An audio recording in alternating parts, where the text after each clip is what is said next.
Good morning, Vietnam. Good morning, my tactical termites. Good morning, Tacticon. What is going down? This is another episode, I believe, 20. We made it through 20 episodes. This is true. Yeah. Trente. Vente. Vente. Come on, have you never been to fucking Starbucks? Trente is right. Trente is. Have you seen 30. the Paul Rudd Paul Rudd skit? Oh, dude, so good. It could be my hands down one favorite clip in any movie that I've ever seen. Nice.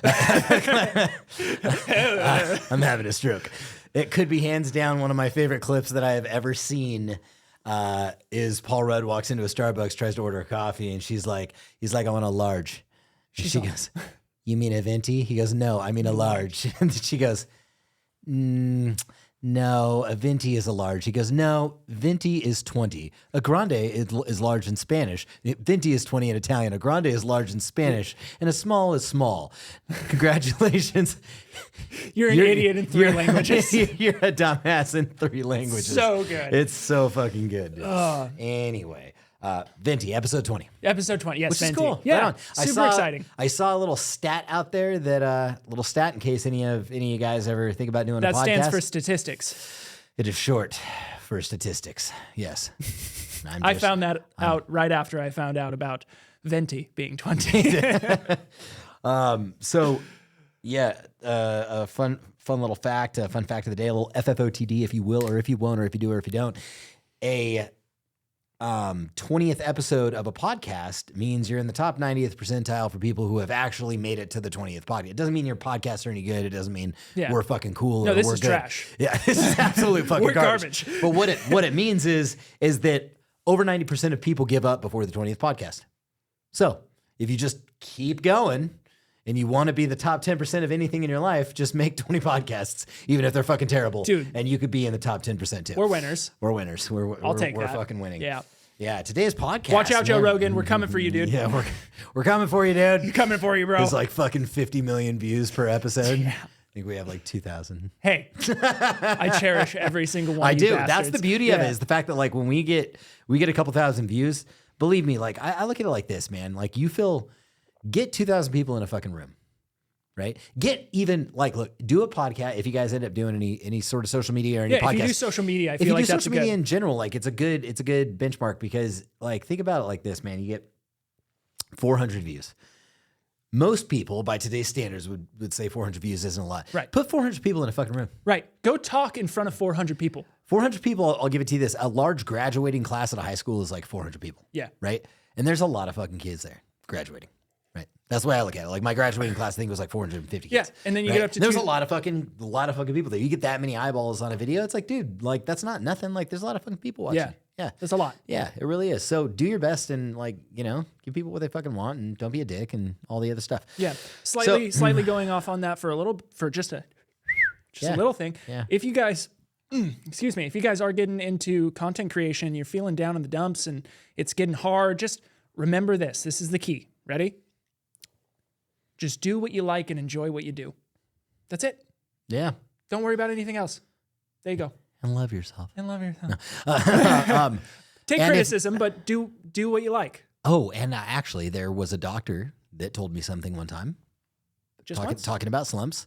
There was a doctor that told me something. He said, if you're in a slump, you're not in. You son of a bitch. You're not in for much fun, because unslumping yourself is not easily done. And if you go in, should you turn left or right in 3/4, or maybe not quite simple? It's not, I'm afraid you'll find for a mind maker upper to make up his mind. But will you succeed? Yes, you will indeed. 98 3/4% guaranteed. So be your name Bucksbaum or Bixie or Bray or Mordecai Alley, Van Allen or Shea. You're off to great places. You're off and away. Kid, you'll move mountains. That was a doctor, Dr. Seuss. Yeah, so It's a good doctor. He was a good doctor. He was one of the Possibly the best doctor. best. Yeah. No malpractice there. No, zero. No malpractice. Pretty sure there's some dark stuff about Dr. Seuss, but I'm going to ignore that because he's too big a part of my childhood. I turned out a little autistic. Maybe there's some malpractice there.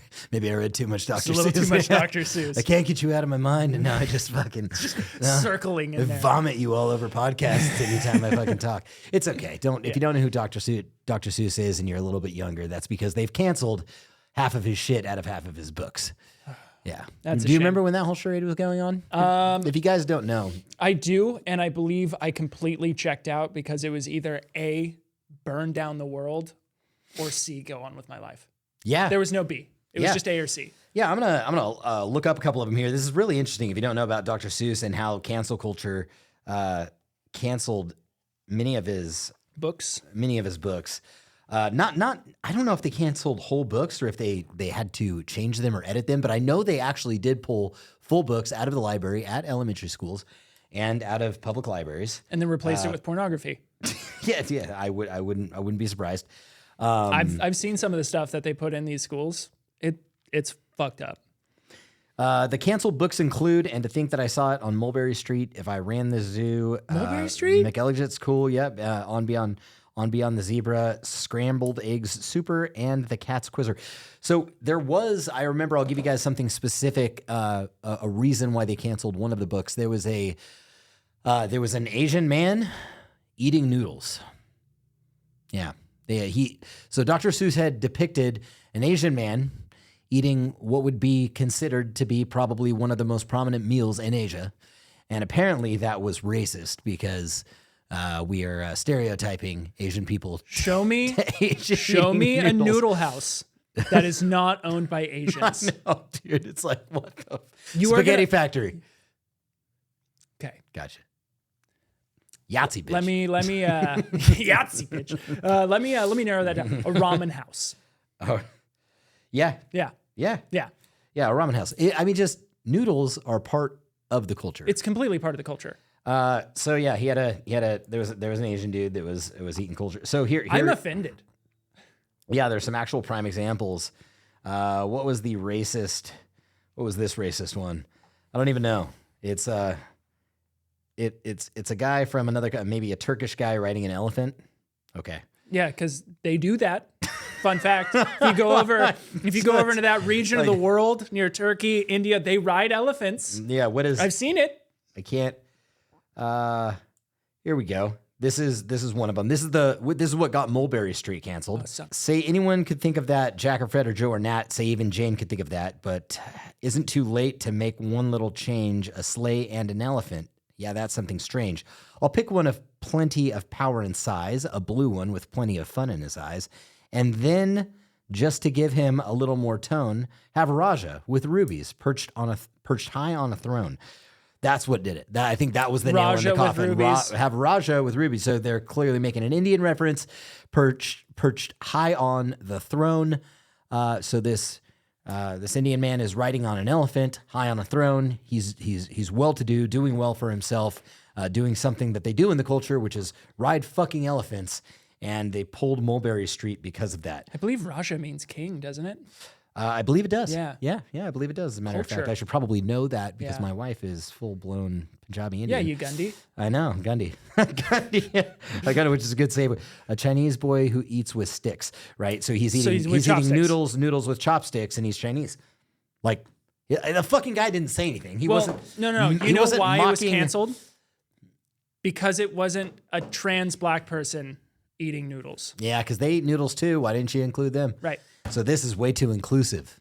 It's too inclusive. It's too inclusive of people eating noodles. It's too much celebrating of their culture. Yeah. Yeah. Yeah. Why can't you talk about fucking culture and not allow like our children to know that like, hey, guess what, guys? Asian people like to eat fucking noodles. Doesn't mean it has to be the topic of the class, but if they see it in a fucking book, let them read it. It's a big part of their culture. Jesus Christ, dude. Okay. Look up right now Asian noodles and you'll get my wedding. I was like playing You with were it. playing with it. You know, okay, and my wedding ring is off. I'm not a weirdo. Like, I'm going to put my wedding ring back on in the middle of the podcast. What I've noticed, though, here, a little sidetrack, since I've done that, well, first I did the week-long fast that I talked about in the last podcast. Oh, yeah, you're way less puffy. Lost a fuck ton of weight. And then shortly after that, I got fucking norovirus. So I was puking and shitting my guts out. And I'm still at about the weight that I was prior to the post-fasting. And, dude, like, my fingers are thinner. Yeah. So I found this, it's like my ring bounces around on my hand. And it's like, I'm single, I'm not single, I'm single, I'm not single, I'm single, I'm not single. That's how that works. Yeah, that's how that works. Yeah.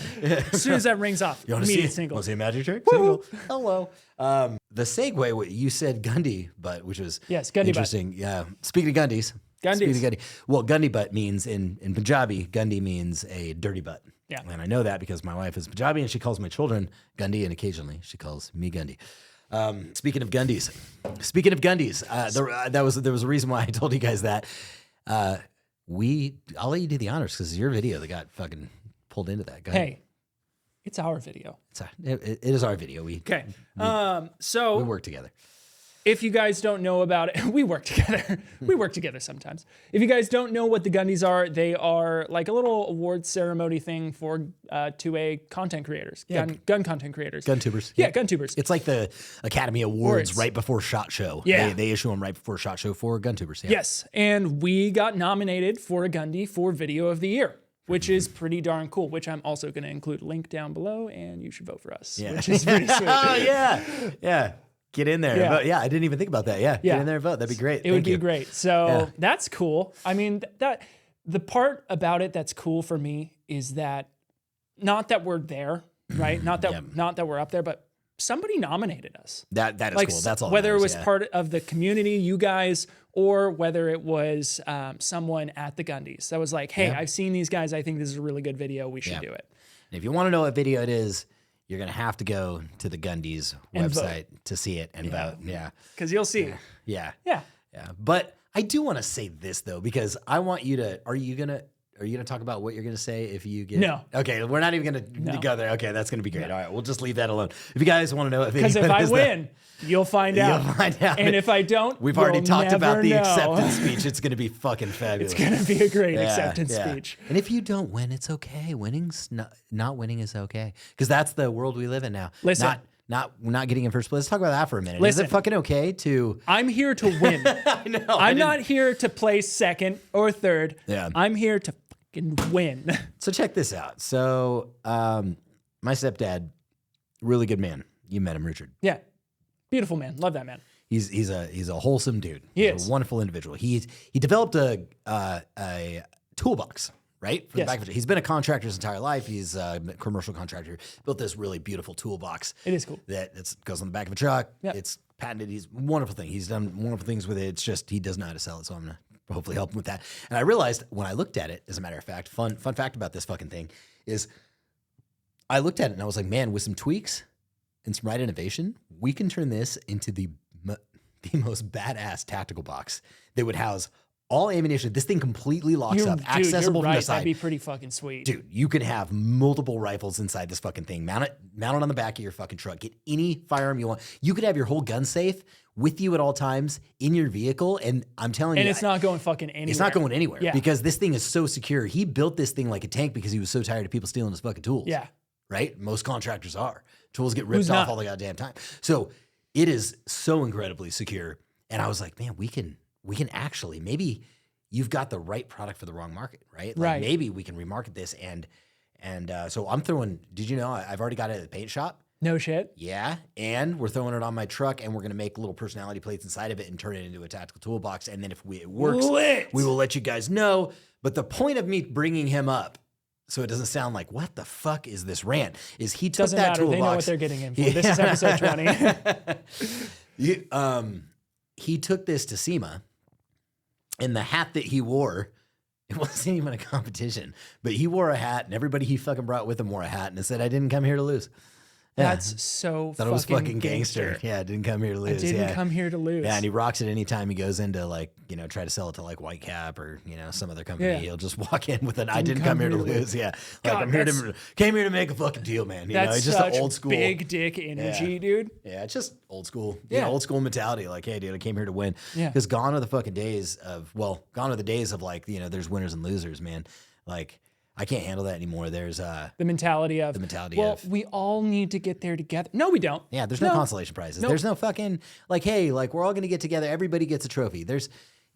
I hate that. I don't like the fact that my daughter's soccer team, everybody on the fucking team at the end of every season, regardless of how they did, well, they fucking crush it every year. Let me just be fucking clear. They've undefeated every year. I swear to God. These girls just annihilate. But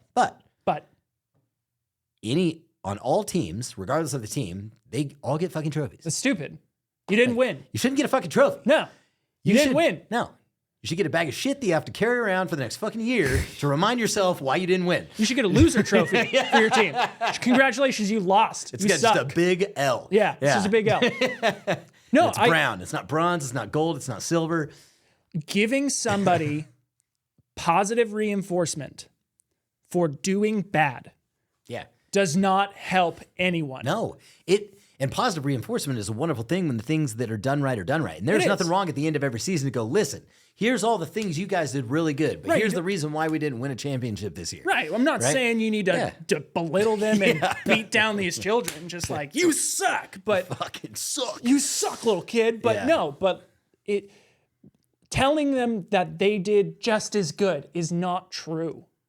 Dude, That's how you get communists. That's how you get communists. That's how, you're absolutely right. That's how you not only get communists, but that's how you get this what's the word that I'm looking for? Like self-entitled world that we fucking live in right now, where it's like, dude, like I need something. Well, just I for deserve showing it up. anyways. Like the skills that I see on resumes when people apply to Tacticon, skills. Shows up to work on time. Straight up, dude. They'll put it in something a little more professional, like punctual. Yeah, Bro, very punctual. Get the fuck out of here. Punctual is par for the course. Like, in fact, if you're on time, you're fucking late. If you're earlier on time, if you're on time, you're late. If you're late, you're in the fucking way. So, like, you know what I mean? So put that on your fucking resume. Yeah. You know? Shows up 5 minutes early. Sweet, dude. Yeah. Like, bet. Yeah. Like, cool. Prove it. Prove it. But just, like, punctual. Show up. I fucking do this. I'm a hard worker. Yeah, you better be a fucking hard worker. Yeah. Yeah, you better do the job that you're supposed to do. Execute tasks. Yeah, that's efficiently and effectively. Yeah, efficient. Have you seen these resumes? Yeah. Effectually. I believe that's what I put on my high school resume when they made us make one for English class. Yeah. Communicates efficiently and effectively. I just got done with like 2 days of interviews, as you know. Knows how to use PowerPoint. Interviewing like virtual assistants and stuff like that. Like just something that like some remote workers can help us do some things here and there. But it's amazing the people that come into the fucking interviews that like I test them. Straight up test them. Hardcore test them. Test. Like testicular cancer test. I fucking give them, I'll pull up a spreadsheet and I'll be like, oh, here's the thing. So I'll let you know what the job application looks like. Job application looks like rank your skill set and I'll just give you an example. Inventory management, 1 through 10. And then rank this, 1 through 10. Some of these fucking guys go through and just 10s on everything. There's a couple reasons I don't like that. One, you're overconfident. Yeah, you're overconfident. It also leads me to believe that you think you have no room for fucking improvement. Right. And like, and the last thing is nobody is fucking perfect at everything or anything. Nobody, and I mean fucking nobody. It doesn't matter what you do. Even the best person in the world understands that they have a lot more to learn and a lot more to give. So anybody that's like running a fucking full-blown 10 on anything is wrong by the nature of you can't be perfect at anything. So I love seeing the 9s. Anyway, doesn't matter. So I get a 10 and I'm like, perfect. You're a complete expert at this. You have nothing new to learn. I offer very simple math, right? When I'm in the interview, they don't know they're getting hit with it. But I'll be like, tell me about your background. Tell me your strongest points. Blah, blah, blah, blah, blah. I see in job application you're 10. Perfect. Watch my screen. And then I do a screen share. And I'm like, this is an inventory ordering report. Here's the last 90 days of my inventory. There's a 14-day lead time in Amazon. There's a 60-day lead time from the supplier. There's 30-day lead time on raw materials. And there is like boom, boom, boom, trend line for month 1, 2, and 3. Mm-hmm. Now, based on the trend lines, weighting the first trend line at 50%, the second at 25, and the second at 25, tell me exactly how you would process that inventory going from month 3 into month 1 and doing a reorder based on the lead times that I have over here, both for raw material and suppliers. Don't get me wrong. I want both, right? And so we go through all, and dude, they're like deer in the headlights. I'm deer in the and I'm like, headlights I'm right waiting. now. Yeah. Right. And they're like, I'm like, go ahead. Well, I don't. And I'm like, but you're an expert. Yeah. You put a 10. You put a 10 on your application.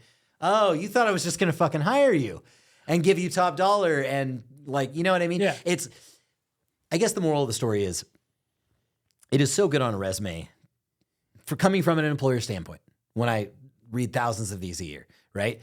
Coming from an employer standpoint, just if you submit a resume out there, guys, and you're still in the job force, man, like just be honest. Say, listen, I'm really passionate about it. I know some stuff about it. I'm not an expert at it, but I really want to learn it. Yeah. Like from an employer standpoint, reading shit like that, dude, I love seeing shit like that. Right. Like really, really want to learn about this thing. Like really interested in it. I've got some baseline knowledge in it, but I've got a lot of work to do. And I think that type of stuff is okay. But there's nothing worse than, getting somebody in that just doesn't, because just doesn't know what they're doing and just lying about it. Yeah, doesn't know what they're doing and lying about it, and they're not willing to learn new things because their ego's getting in the way, man. It's all about humility, It really is. Yeah. So, I don't know where I was going. Where We were talking about communists. Happening. Communists. Yeah. Oh, awards, consolation Self-entitlement. prizes, self-entitlement. Yeah. Yeah, the whole thing. Yeah, it's a very interesting world out there that people definitely think they're entitled to shit, and it starts at a very young age. So yeah. I'll share a little story about kids soccer. I wasn't there, but my sweet, sweet darling angel Carly was. She went to her nephew's soccer game, right? Yep. Her nephew is 6 years old. And she goes, "Come on, be aggressive, be aggressive." Yeah. And this lady goes, "We don't use that word anymore. We use assertive." To which I looked at Carly and I said, "Did you punch her in the throat?" And you say, "Assert that?" Yeah. Sorry, I was being assertive. Yeah, sorry, I was being assertive. Do you need me to reopen your airway? But it's that mentality of, oh, we need to be careful about the language we use. We don't want to be aggressive to the other. Yeah, you do. You're playing sports. You're there to fucking win. Yeah. You're not there to lose. Yeah. You're there to win. I'm sure they're going to start doing that in the armed forces too. Oh, I bet it's already happening. Hey, man, we're not aggressive, we're assertive. It kind of already is. Yeah. I saw, speaking of Nico Ortiz earlier, I saw a little Nico Ortiz video pop up on my timeline. I can't remember the full video and whatnot, but there's like an army fat camp for people who want to get into shape to join the army, run by the military. Really? Yeah. And they're like coddling these people. And they're like, "Come on, you need to get in shape." And they're like, "It's just really hard." And it's like, yeah, so is killing people in combat. Yeah. So is being in the army. So that's what you call slim pickings, because if they had, Oh yeah. they had qualified applicants, then I fear Back for, in World War II where they had to turn people away. Yeah, I fear for our country because I just don't see enough qualified applicants coming in, man. I mean, even if it's bad, even if they're qualified, size, shape, weight, height, all that, just the attitude, the intestinal fortitude, the drive, it's not there. It's not there, dude. If we had to go over there and fight a fucking war right now, can you imagine? Oh God. And I'm not out there insulting you guys that are, Gen Z or, younger than 25 or 22 that are out there listening to us. In fact, I fucking embrace you and I'm glad you're listening to this podcast. That means you're already fucking one step ahead of the rest of the guys. It really does. It means a lot to me to hear a fucking young man that's coming up in the world, like actually listening to, just truth, right? Just things that are going to make each other fucking better. That's going to, what's going to make America better in general. But right. I fear for our country if it ends up in the hands of, I just don't know. I just can't imagine a lot of the guys that I know personally, that are of the younger age, that are of the between 18 to 24 years old, the military age males that we've got, that I know around here. I'm not saying they're not out there, but the ones that I know, the ones that I see online, the ones that I see on social media, this bullshit that's been going around, the messages that are being perpetuated out there, and this mentality that we've got. What the fuck are you gonna do? Like when you get sent over there, dude? Because some of you may not have a choice. Yeah, you know what I mean. Because if you're not signing up, guess what? They'll fucking take you. Yeah, they will take you. It's called selective service, dude. And if you haven't registered, it doesn't fucking matter. They'll come find you. Doesn't matter. Yeah, and the only ones getting out of that shit are fucking. It's the whole Leonard Skinner song, dude. Fortunate Son. Right. Because the only ones getting out of that shit rich boys are the ones that are able to pay the fucking fines. That's right. Right. So if it's a $250,000 fine or a $500,000 fine, whatever it is, or jail time, or you serve. Yeah. I saw a great quote that was saying if the fine for the crime, or if the penalty for the crime is a fine, it's a crime for the poor. Yes, you're absolutely right. Yep. If you can pay a fine, yeah, to prevent yourself from going to war, then then the poor go to. What is the? It was very. I'd be remiss if I wasn't just going to be honest right now. I used to listen to it was a little. What's the word? There was kind of a dichotomy between what I was doing and the music that I was listening to. So when I was a gunner in Afghanistan, right, when I was in a gun truck, the music that we would blast inside the gun truck often was System of a Down. Right. Right. Why do they always send the poor? Why don't presidents fight the war? Why don't they always send the poor? Why do the presidents fight the war? And You know, that's the yet they feed us lies from Yeah. the tablecloth. Dun, dun, dun, dun, dun, dun, dun, dun, dun, dun, dun, dun, dun. Such a good song. Oh God, it's a good song. Yeah, and so getting my blood pumping Yeah, just we thinking bumped that about shit, it. and of course we'd have Let the Bodies Hit the Floor, Yeah. right? And Drowning Pool, like that was all in there too. But we'd also have like Rise Against playing, Right. And if you, Just I don't know super if you anti-government stuff. anti-government, anti-war, Yeah. you know, Yeah, like songs absolutely. like playing in the gun truck. Like I don't know what it was about those, but those are the ones that pump me up the most, and everybody else in my platoon. So, but you're absolutely right, man. Yeah, it's the poor, right? It is, If you're gonna fucking allow people to buy their way out of it. Now I get it. You know, jail time. You can't just go. You know, well, we're gonna fucking execute you if you don't go fight. Okay, But with enough money, you can maybe get out of maybe jail a little time. but yeah, with enough money you can get out. That means that only the fucking rich kids Yep. get to stay home. Exactly. You should take the fine out of it and just make it fucking jail or go to war, man. Yeah. There shouldn't be Go a to jail fucking or go to financial war. option out of that. Nope. Who are you giving the fucking money to? Whose pockets are you lining? Yeah, fucking Ukraine, right? You take the fucking money. You're going to give it to some other fucking country who will probably be at fucking war with in like fucking 30 years. Who knows? You know? So you're going to... Read 1984. God. That's where your fucking taxpayers are going. Yeah. Right? Your taxpayer dollars are going to fucking other countries anyway. So Absolutely like, they are. That's a whole different conversation. I'm not even going to go down that fucking rabbit hole. That's a But- bad rabbit hole. bad But rabbit no, hole. for reals, guys. And if you don't think selective service or a draft can happen, you're wrong. The government doesn't fucking care what they do. They'll do whatever they want. Are you a proponent for mandatory service? I would say Like mandatory 1 year, 2 year service? Some countries do it. I would say yes if, hear me out, America stood for what it used to stand for. If it agree. wasn't run by a bunch of corrupt politicians. Yeah, I can agree with Yeah. that. If it was 1776, I'd say abso-fucking-lutely. Yeah. Yep. We stand for freedom, the pursuit of happiness, and, you know, equality of man. If we had all of our inalienable rights intact to this day, Yeah. 100%. Fucking sign me up. Yeah. Boom. Sign me up because, hey, guess what, guys? You're free, right? You're free to do whatever the fuck you want. Maybe even something, just a thought. Maybe you fucking tax, and this is an original fucking idea. This is Andy Frisella. If you guys don't know about the Andy Frisella podcast, and I think it's, he used to do the MFCEO project, and I listened to that all the fucking time, and then it transitioned over to Real talk. Real AF. Real AF. Real That's AF. it. God, that guy's got a good fucking pod. Don't stop listening to ours because you go over to his. But There's just plenty more podcasts. Yeah, there's plenty more.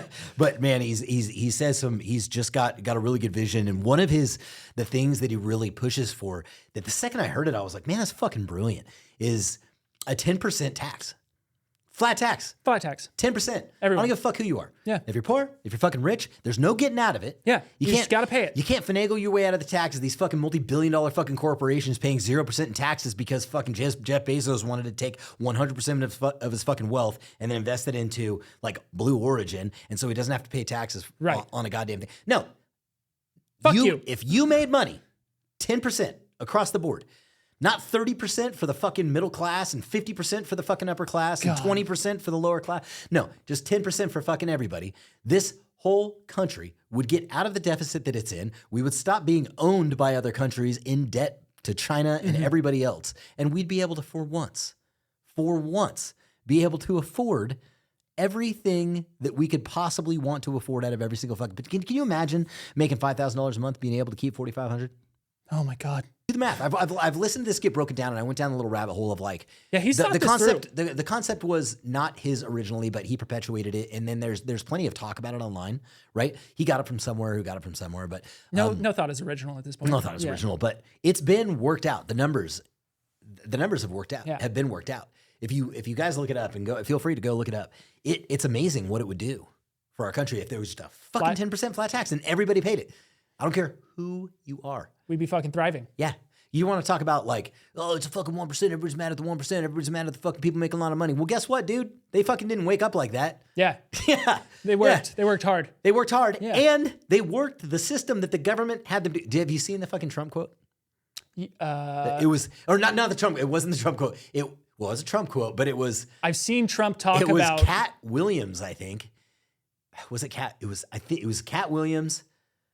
Oh, I think I know what you're talking about. And Cat Williams, funny as fuck. I'm pretty sure it was Cat Williams, and he said, yeah, it may have been another black comedian. That's not gonna make me look good, but it was Cat Williams or Chappelle? Chappelle. That's who the fuck it was. It was Dave Chappelle. He was talking about Trump, and he said, you guys are fucking mad at him, right, for not paying taxes. But listen to what he said right here, and it clips over to him, talking about how he worked the system, and it's legit. It's one of his. He was in a debate with Hillary Clinton. That's what it was. Mm-hmm. It was a presidential debate with Hillary Clinton. When they're standing in the ring together. Yeah. Yeah. Yeah. They're standing in the ring together. He's walking I thought around. they were going to start throwing fists. He's walking around the fucking ring and he said, yeah, the reason why I don't pay the tax that I should pay is because there's a tax system that allows me to not do it. And which you put in place. Which you, as a Democrat, Hillary Clinton, and your fucking husband put into place. And so I use it because you gave it to me. Yep. And so why wouldn't you? I don't pay fucking taxes. Yeah. And that's why, dude, but Chappelle went on to fucking jokingly say, like, y'all hate the motherfucker, but dude, he's telling the fucking truth. Yeah. That this is a system that is in place because the Democrats put it in place, and now they're whining because we got this fucking 1%. There are 1% not paying taxes because you built the tax you system voted like for that. it. Anyway, yeah. What were you saying? I was going to say, that's why I'm not necessarily mad when I hear about these rich guys not paying taxes, because I'm like, you motherfucker. You have the resources to be able to play with all these loopholes. And I'm like, fucking good for you. Well, imagine this, right? Right. You hire a fucking, KPMG, and you get a fucking partner at KPMG Accounting. It's a, huge accounting law firm, or, any of the other big four. And you get an army of attorneys and accountants, tax attorneys and accountants that may cost you $3 million. Oh, no. Right? For that tax season. $5 million for the tax season.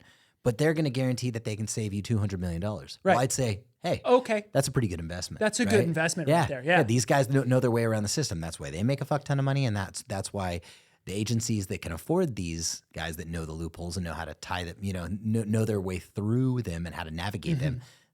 That's why they do so well. Yeah. Yeah. Yeah. The system is fucking...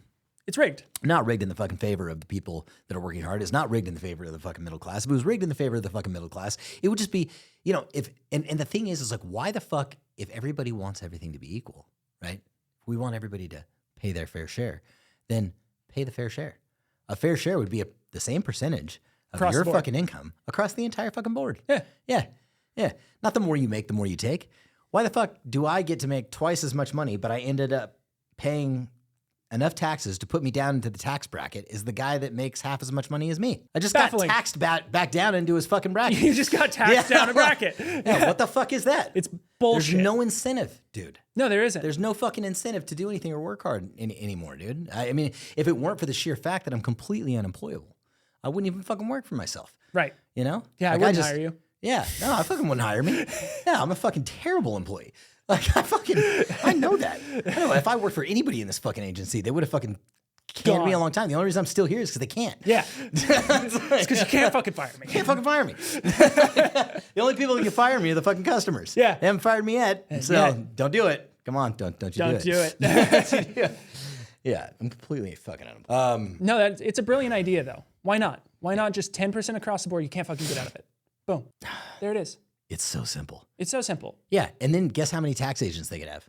They could have like one IRS agent for the entire country. Because all they'd have to do is be like, hey, here's a computer. It's going to do an income report. How much did you make? For all these. Okay. Oh, you made $100 and you gave me 10. Okay, that one's done. This guy made $1 million. He gave me 100,000. Okay, this one's done. Whoop. You don't have to go through like bracket by bracket and little write-offs. And all of a sudden, the IRS expenditures go down from hundreds of millions of dollars a year to like 50 grand. Yeah. How many IRS agents was it that they supposedly hired? 76,000 or so many, and they were training them how to fucking use guns. My favorite thing about that was there was a very, very obese lady, and then there was also someone in a wheelchair. Like wearing a plate carrier and learning how to use a fire. Like I'm not hating. I think you should. No. But like the fact I'm not laughing at a guy in a fucking wheelchair. No, but the idea that you would send that person. Yeah. Like go fuck yourself. Hey, go collect, man. Good luck. Chop chop. Roll on out of here, Buckaroo. Yeah, you're Professor Xavier. Save the fucking world, man. One audit at a time. Jesus Christ, literally. Knocking on people's doors. Sir, if you don't make this doorstep handicap compliant, I am going to sue you and also file tax fraud. Also tax fraud. Speaking about suing, that brought it up into my little pea brain. I just heard that. I feel like we've got like those like local news 10 segues. Right. Right. Speaking about. Yeah. Anyway. Back to you, Lauren. Yeah. They always have those cheesy fucking segues. It's the worst. Yeah. Just kind of like us. Yeah, I know. We're the It's worst. great. Yeah. Anyways, Go ahead. Mike Glover Actual himself. Oh, Glover Actual. Yeah. Back in the teams. Back in the teams. He's getting sued What? by a blind dude What? who. He's not allowed to watch his videos because he's blind. So basically that. I just read it, dude. He's trying to sue Mike Glover for his website not being blind accessible. What? Yeah. And His website's about shooting guns. apparently he's like a serial sewer, is what Mike was saying. But like, what a fucking gangster. So I can't hear the words on this internet page. I'm going to sue you. I'm gonna see. Like, Is there a law that requires us to do that? I don't know. Probably in California. Yeah. But like, fuck it's, me. I probably shouldn't say this. Somebody's going to try and sue us for not having. Yeah. I But- know. And they could very well be listening. But it's like because it is a yeah, podcast. It is a podcast. But it's like apparently some special software that like turns the text into like Speech. audio. Yeah. Yeah, yeah. Yeah. Yeah. Interesting. How funny is that though? Fuck, I don't want. Yeah, what if that person is on this podcast? All right, we're going to start signing now. You're going to have to just start watching YouTube. Do you know how to sign? I don't know how to sign. Let's just keep going. Bullshit. I know how to say fuck you in English. Yeah. I do too. Middle finger. I know how to say fuck you and sign. Two in the pink, one in the stink. I know that sign. Right. Yeah. Rocker, don't spocker, shocker. There was an attorney going around Sacramento, California, dude. This guy was fucking notorious. You may have actually, Oh, I saw this him. guy. He was a little weasel. you know who I'm talking about? Yeah. The fucking handicap guy. Dude, he walked through our parking lot. Yeah. Yeah. Yeah. That guy's a little weasel looking guy. Yeah. He's a little motherfucker. That dude, he's an attorney in Northern California. Looks and like that a guy, little rat. yeah, he's a little bitch, dude. And he goes through, dude, there was a little breakfast spot that he used to go to over off Folsom Boulevard, man. And he put that entire fucking business out of business. He put him out of business, dude. They didn't have, so what he does is he goes through and he finds businesses that don't have handicap access into their business. Like if they don't have a wheelchair ramp or something, Yeah. or it's not somehow ADA compliant. Any ADA compliance violations, dude, he turns them in. They shut them down until they fix it. In the case of this small breakfast They didn't have the restaurant, funds to be they able to didn't do have it. the funds to be able to do it, and it just completely shut them down because Dude. they were just it was a family-owned place, dude. And this guy, dude, I just like I am that reaching stuff. out to every single one of you listening and for you to share this. You don't have to share the podcast, but at least this sentiment. We need to start bullying these people. These are the people that need to be bullied into remission, into hiding. The people that are just making life worse for everyone else. Yeah. They need to be hiding in their homes because they're afraid of the name they made for themselves. It makes people terrified to own their own fucking business, man. It makes, it scares people into like, well, what if I don't do this? What if I do that? It's I'm debating. I've got something called EIDL, right?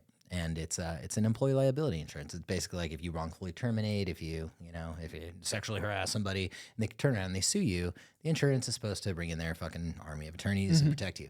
And sure, it's a good thing to have, but it's like, I'm debating on like non-renewing it, man, because it's like $25,000 a year and it's fucking expensive, dude. Like I can hire like another half a human with the amount of money that it would take. And it's like, dude, I can't give somebody a job because I'm paying the insurance on people that I'm worried are going to fucking sue me. Should I? I'm not mandated to carry the insurance. Right. I'm just fucking terrified because I'm in California. Could you right? make them sign a waiver? For like, hey, I'm Like a allowed liability to- waiver? Well, Like- it would have to be like, I'm allowed to sexually harass you. Is that okay? Yeah, whatever. What the fuck ever. Can I grab your tits? Sign there. Hey, listen, I'm going to make some inappropriate comments. It's not directed at you. It's just because I make inappropriate comments. Right. Yeah. And you would think that would, I mean, I Just can't. people are too soft. They're so fucking soft. So And I'm fucking like, soft. do I want to fall into that fucking trap? Like, am I operating out of fear? I question that a lot, right? Am I operating out of fear or am I operating out of love? Right. And that it's a legitimate question because there's only two places to be. You can operate, and you can think about it in two different equations. If you're a religious man out there, you either operate in fear or you trust God. If you're a not religious man out there, you either operate in love or you operate in fear. It's pretty absolute, man. Right. It really is absolute. Only a Sith deals in absolutes. I'm sorry. Yet another Star Wars reference. ADT security. It looks like I've got an alarm going off somewhere. I'm not. Should I answer Please that? hold. And we're back. And we're back. So, I think that was telemarketer who is stolen, disguised their phone number as ADT security, which is just brilliant. It is. It's smart. A fun way to like. What is your when they do that, when they spoof these fucking calls, right? And they're like, oh, what if we get like the California Lottery's phone number and spoof the phone number and make them think that the California Lottery. So you pick the phone up expecting to win money, and then you realize you are being sold something, and that's going to make you buy. Like, what is behind the marketing tactic? I don't know. I just got to get them to answer their phone, and then they're going to buy from me. I don't know. I guess if it was Salesman of the Year, but then if you end up talking to these fucking idiots that call you and try to sell you shit, it's like they're like, "Hi, I'm with blah, blah, blah. I wanted to know if you wanted to know about salt." I'm like, dude, you can't sell shit. Get off the fucking phone. Yeah. Like, I get it if you need to hook them. Like, if you can get the guy to answer the phone, I could sell him anything. I could sell snow to an Eskimo. But yeah, the lack of talent behind these fucking phone calls is just infuriating. Like, dude, take a sales class. My thing is, and it's also, I hate it because now I can't trust any like Indian help off of the phone at all. Period. Right. It's gotten to that point where if I hear someone who has an accent on the phone and I hear any noise in the background, I'm like, sorry, I can't talk to you. Bye. Yeah, because it's a fucking call center. It's got to be a call center. Yeah. Right? And I just want to know why they're still operating. I can tell you why. Like, why? No, like why more people like are how they're still operating. Outsourcing? No, dating? not outsourcing. I Well, can that's what they're understand doing. They're outsourcing sales to fucking India. I can understand outsourcing sales. I'm talking about spam calls. Oh, why spam calls are even still operating? Yeah, Yeah. People have gotten to wisen up by now, right? Yeah. I don't get it. Does it fucking work? Do people pick up their fucking phone and go, yeah, I need an extended fucking warranty on my fucking car? I didn't even think about that. Right. I didn't know that existed. Hi, this is Amazon Services. We're calling. No, you're not. No, Bye. you're not. Yeah.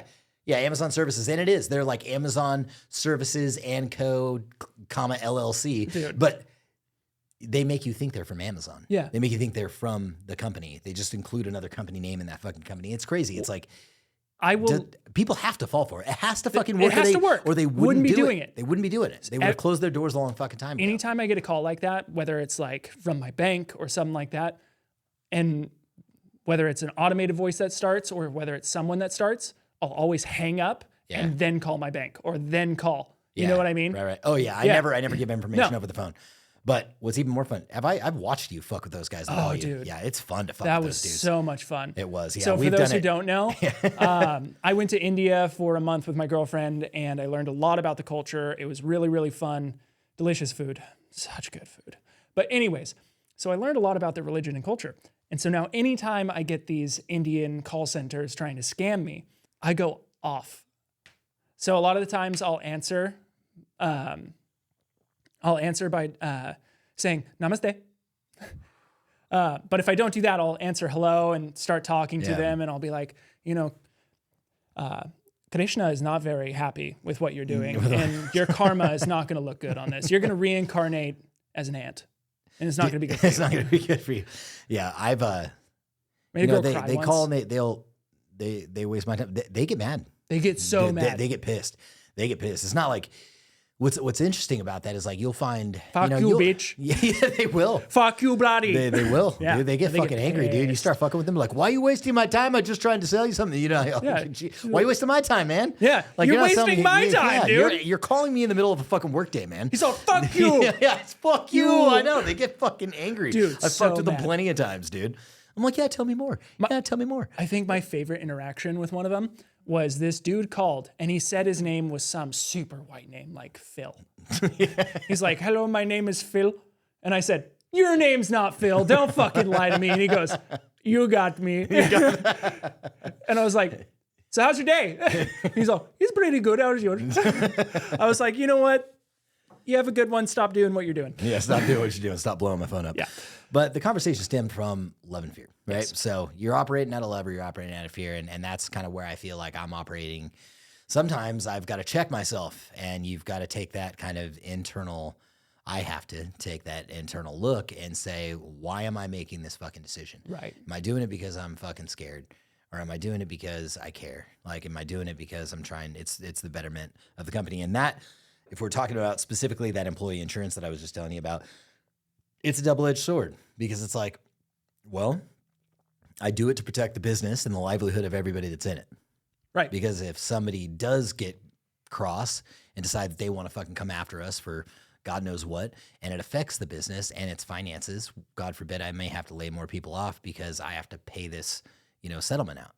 So there's that hand. And then there's the hand of, nah, dude, you're operating out of fucking fear because you're just trying to protect yourself in case you're doing something stupid. But the real answer I think that I've come up with, if I'm, really getting deep here, so deep I put their ass to sleep that you could lose for that right there. Yeah, that's sexual harassment. I lose. Yeah, no, but it's more of, dude, as long as I know deep down in the back of my mind that I'm taking care of like the people that work here the best I possibly fucking can, and that's the best I can do, right? Then I shouldn't have to carry that fucking insurance, and that's really like how I should make my decision. If I was doing something nefarious, like, well, I'm not going to give them the benefits that they're supposed to be getting, and I'm going to fucking, do shady shit, like fucking take PTO away from them that they've actually earned. If I was doing that stuff, then cut their, carry the insurance, dude. Yeah. But I'm not, and I'm carrying the insurance. So it's like, I shouldn't be doing it. Like even if you're in production and you're kind of more of a laborer here, you still got a pretty cush place to work, to be honest. Holy shit, man. Yeah. Yeah. It's like minimum starting salary, which never stays there for very long, is $18 an hour, right? That's where we start fucking everybody that doesn't have any skills whatsoever. Right. It's just $18 an hour to push a fucking broom. And, within very short order, you could easily be making fucking 22, 24, whatever it happens to be. And we, not only do we train you and teach you new skills, but, dude, there's fucking 2 weeks paid vacation every year. That's what it is, right? I don't know. Yeah, I don't take it is. It's 2 weeks. It's 2 weeks paid vacation. It is. Yeah. It is. I had to guess. Yeah. It's 2 weeks paid vacation every year. There's 7 or 8 holidays that are paid. There's fucking dollar for dollar match 401k. There's fucking dollar for dollar match, medical's paid for. Free food fucking Friday. Vision's paid for. Dental's paid for. Free food Friday. Fucking. There's so much stuff. Yeah. Quarterly events, dude. Yeah. Yeah. Chill. Yeah, chill the fuck out. Stop fucking suing everybody. Yeah. Just relax. Everybody fucking relax, okay? Yeah. What was interesting enough, man, is we had, right, what prompted me to get the IDL was it was actually offered to me at the almost in the same week and it was just total coincidence. My insurance guy said, hey, man, I've got this product that you might be interested in, right? He carries our business liability and our workers' comp and everything. And he came to me, he said, I've got this insurance product that you might be interested in. And the same week that I fired a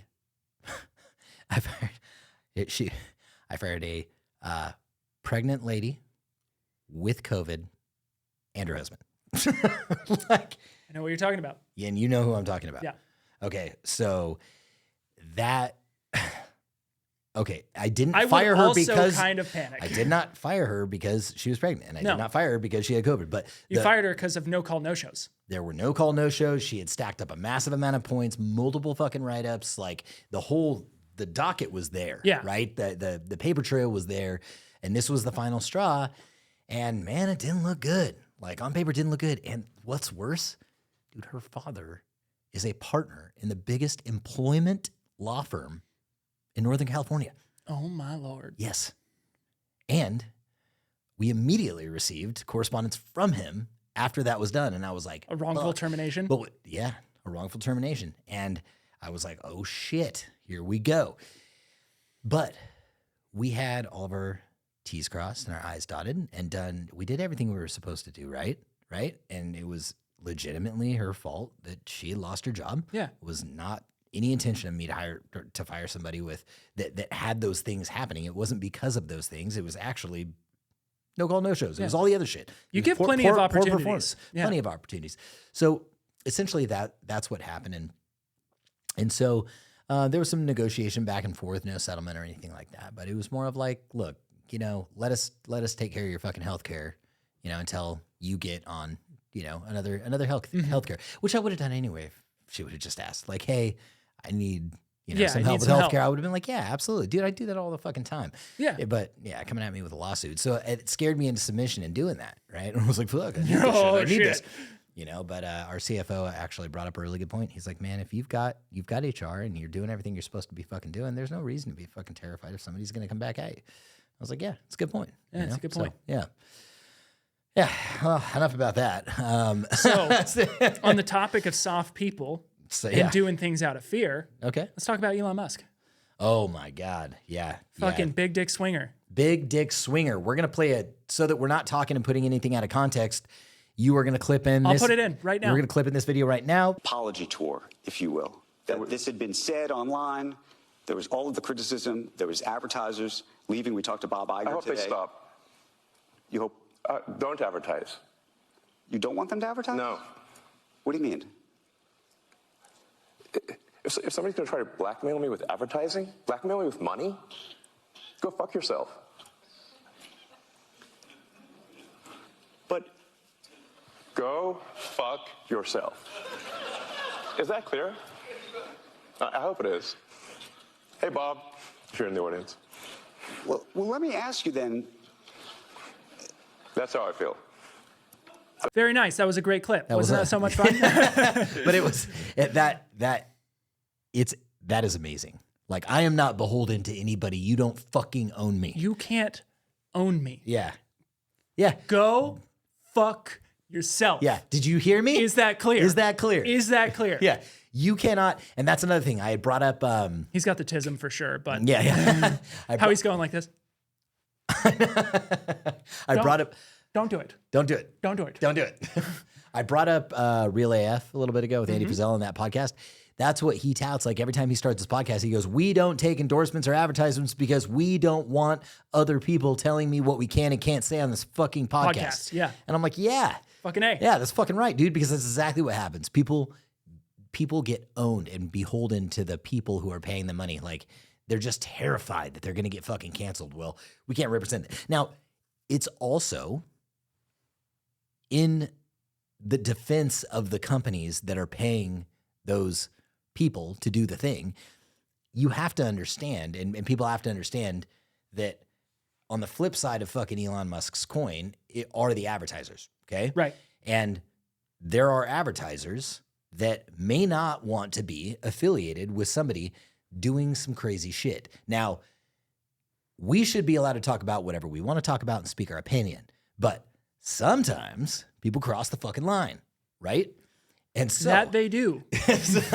so sometimes you get like that one fucking NFL football announcer that's like, look at that monkey go, right? Do you remember that clip? That Dude, I do. And so, then the fucking CBS or NBC execs, they start panicking like, holy Or the shit. NBA announcer that was like, what's going through his cotton picking mind. Yeah. And it's like, Like, that's no. just an old term. It's It's not an old term. I acceptable know. anymore, but it's not. I know. But then you've got advertisers who are just like, no, we can't have this association with our brand. And from an advertising perspective, I fucking get it. I do Like, understand it. You cannot For a little have- bit. You don't want your brand associated with that thing.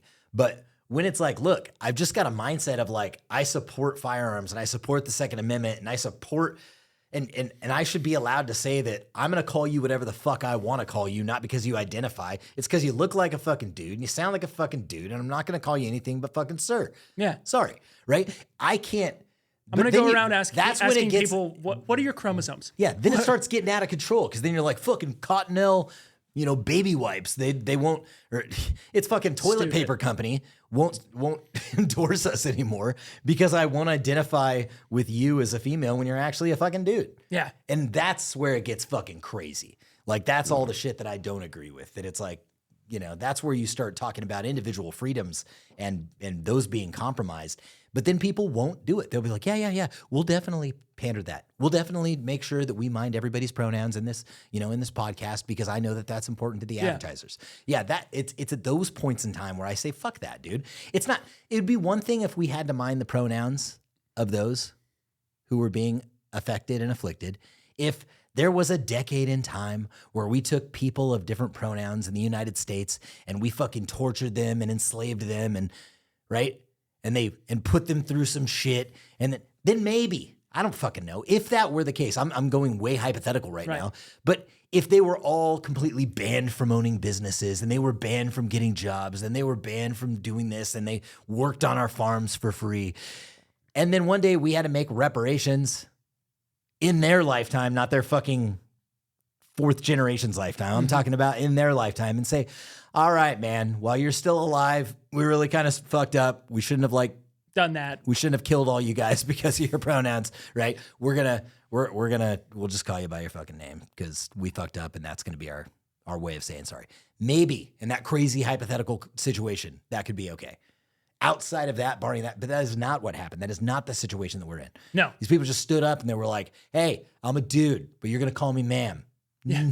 No. I'm fucking not. And then they cancel fucking Kevin Hart because he made a gay joke. Well, no, he was talking about his kid. Yeah. Yeah. He was like, dude, I wouldn't let it was like 10 years ago, like 13 fucking years ago or some shit when nobody was woke yet. Well, when people were just starting to wake up and say that with quotations. But I remember when woke used to mean you understood what the government was doing. Yeah, dude. And now it's you're an idiot. Yeah. Yeah. It really is. It yeah. sucks. Yeah. But he said, like, if my kid played with dolls, I'd smack that shit out of his hand because I didn't want him to be gay or something like that. Right. Yeah. That's all he said. Heaven forbid. Yeah. Now, I'm not going on any sort of rant here, but heaven forbid you want to continue your bloodline. Right? Yeah. Nothing wrong with it. No. Yeah. It's like, hey, dude, I want you to, put your penis in a vagina and make a kid so that I have a grandkid. So that we can have, Yeah. I want you a to beautiful lineage of heritage and generations to come. Yeah. So, yeah. I feel like we should really have an attitude of do whatever the fuck you want. Don't hurt other people. Don't force other people to do shit. And leave me out of it. Yeah. That should be our attitude towards life, everyone. So I adopt that with pretty much most things. Yep. Right? If you don't hurt other people, you're not forcing somebody to believe your ideals, and you leave me the fuck out of it, I don't give a shit. I don't know if he's watching this, but we should probably clip this out of the video and send it to him. What's that guy's name that we recently found on Instagram? And he was talking about, he was talking about family values and things of that nature. And that was one of the topics that I wanted to bring up at the podcast. I've got him right here. Yeah. Let's bring him up real quick because he said some really cool things. Maybe we could post in a clip right here. Yeah. Mad Minute Tacticians. Mad Minute Tactician. So yeah, he's cool. We just kind of found him on IG. He was commenting on our stuff. And then he recently posted a video just about the family and how important it is, how the family is important. And, and I got to thinking with, some of the stuff that he was talking about that regardless of what we talk about here and as controversial as some of these things might be, when I went to follow his page, I screenshotted it and I will send it to you and we'll put it up on the screen. But I screenshotted this and this is what Instagram showed me. Take a look at that. When I went to follow him. Oh, nice. That is golden. Can you believe that shit? For those who are just listening, it says, are you sure you want to follow Mad Minute Tacticians? This account has repeatedly posted false information that was reviewed by independent fact checkers or went against our community guidelines. So I went through every single video this guy fucking had. And I went through there I was probably on his You were scrolling page for a minute. Over an hour. I was putting my son to bed, right? And I was just like, and he was just kind of resting on my shoulder while I was just going through this. And I just sat in his fucking, in his nursery, and put him to bed and went through this for over an hour. And I was like, what is he saying that so would prompt this social media channel to warn me before I followed his page? And he's talking about, hey, like, it is okay to do hard work. It is okay to get your fucking, to sweat and to get your fucking hands dirty. It is okay to have a nuclear family unit. It is okay to, and I'm like, what the fuck is going on with social media that they're going to warn me that this guy is talking about the importance of working hard and loving your family? It's like, I can't for a second, like, I just... Dude, it's mind blowing to me. Like but to somebody that wasn't paying attention, to somebody that is doing the lemmings out there, right? That just do what they're told and then walk off a cliff right next to the rest of them. Walk off that woke cliff. They would look at that and go, okay, I'm not going to follow that guy. He's spreading false information. Yeah, he's spreading fact checkers. In fact, I thought for a second, Again, I'd be remiss if I wasn't honest. Right. I sat there and thought, is this going to affect me? If I follow him, will I be associated? And this thought was literally running through my mind. If I follow him, will this affect the business? Will this affect our outreach? Will they all of a sudden shadow ban us because they know I have an affiliation with this guy? And I realized very quickly that, man, I'm an idiot. Why the fuck are these thoughts running through my mind? This is exactly what they want me to think. And I followed him. But Nice. you know what I mean? But it's like that, they even me, who I take a very hard stance on things that I believe in, question whether or not I should fucking follow him. Not because I believed Instagram, Right. but because like I wondered what Instagram was going to do to me. Right. You know, and I'm like, dude, fuck this, dude. Again, am I operating out of fear or am I trusting God? Right? Period. It's that simple. It's that simple. Yeah. And I'm like, you know, and I did a little investigating myself because maybe this guy was saying the sky wasn't blue or something. So I'm like, I would unfollow someone for that. yeah. But it's so true, and I've been encountering this recently, and we've been all dealing with it in the form of cancel culture, right? Yeah. There are some things that are cancelable, right? Pedophilia, done. Wipe the slate clean of that person, right? Absolutely. Shit like that, 100% cancel them. You're done. Get in the wood chipper. Right. But if it's something like, I don't like your stance on firearms. I don't like your stance on how taxes should be made. It's okay to disagree with people. Yeah. And that's what is so fucked up about our kind of split, I'm team red, I'm team blue kind of thing going on here. Yeah. Is people can't have those fucking disagreements anymore. I know.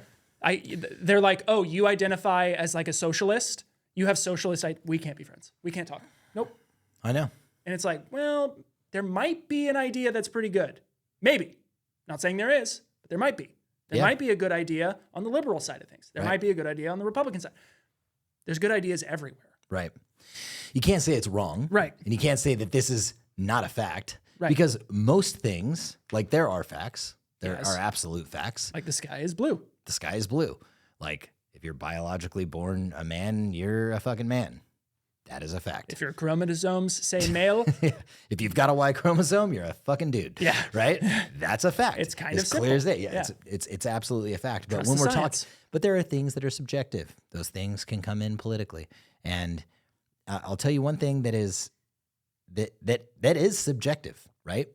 That the only thing that they would be fact checking, and I say that with fucking air quotes, is you're fact checking the fact that he's like, hey, it's okay to get your fucking hands dirty. It's okay to work hard. It's okay to be a good husband and a good dad.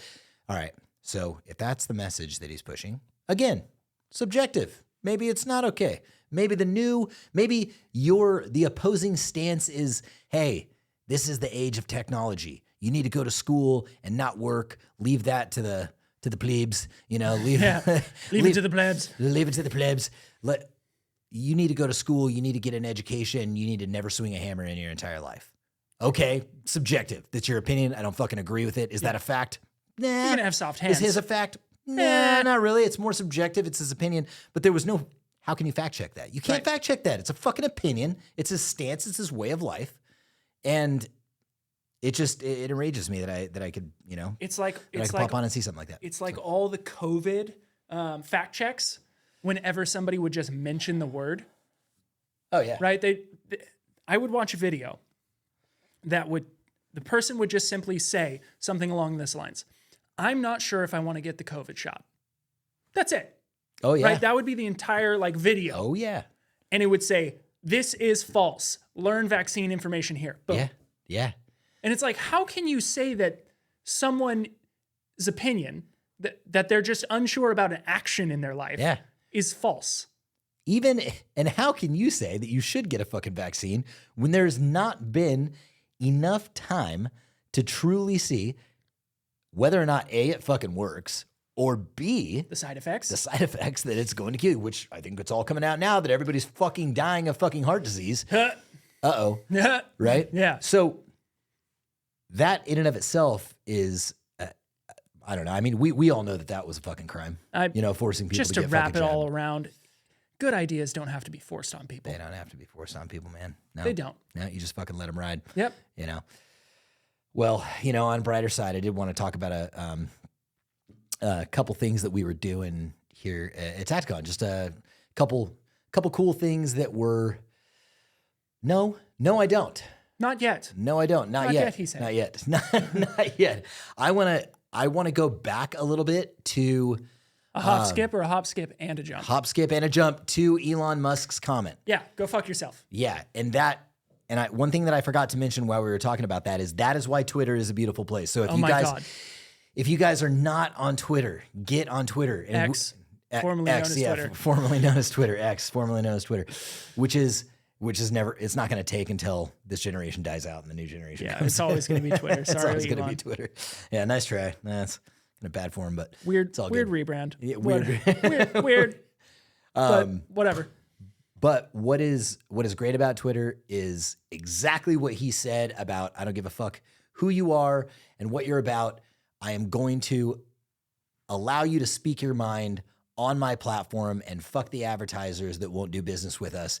And he didn't say it directly, but saying that also tells me that no matter who you are, you'll be able to advertise with our platform. Right. Would that be correct? Yep. Then why can't I get a paid fucking post to stick on fucking Twitter? We need to try again. Dude, I bet it'll work. You think so? I think so. Because this is against our user terms and guidelines. And I was like, ugh, has he just not updated those yet? But that was a while ago. That was a while that was ago. a couple That months was ago, a few like- months ago.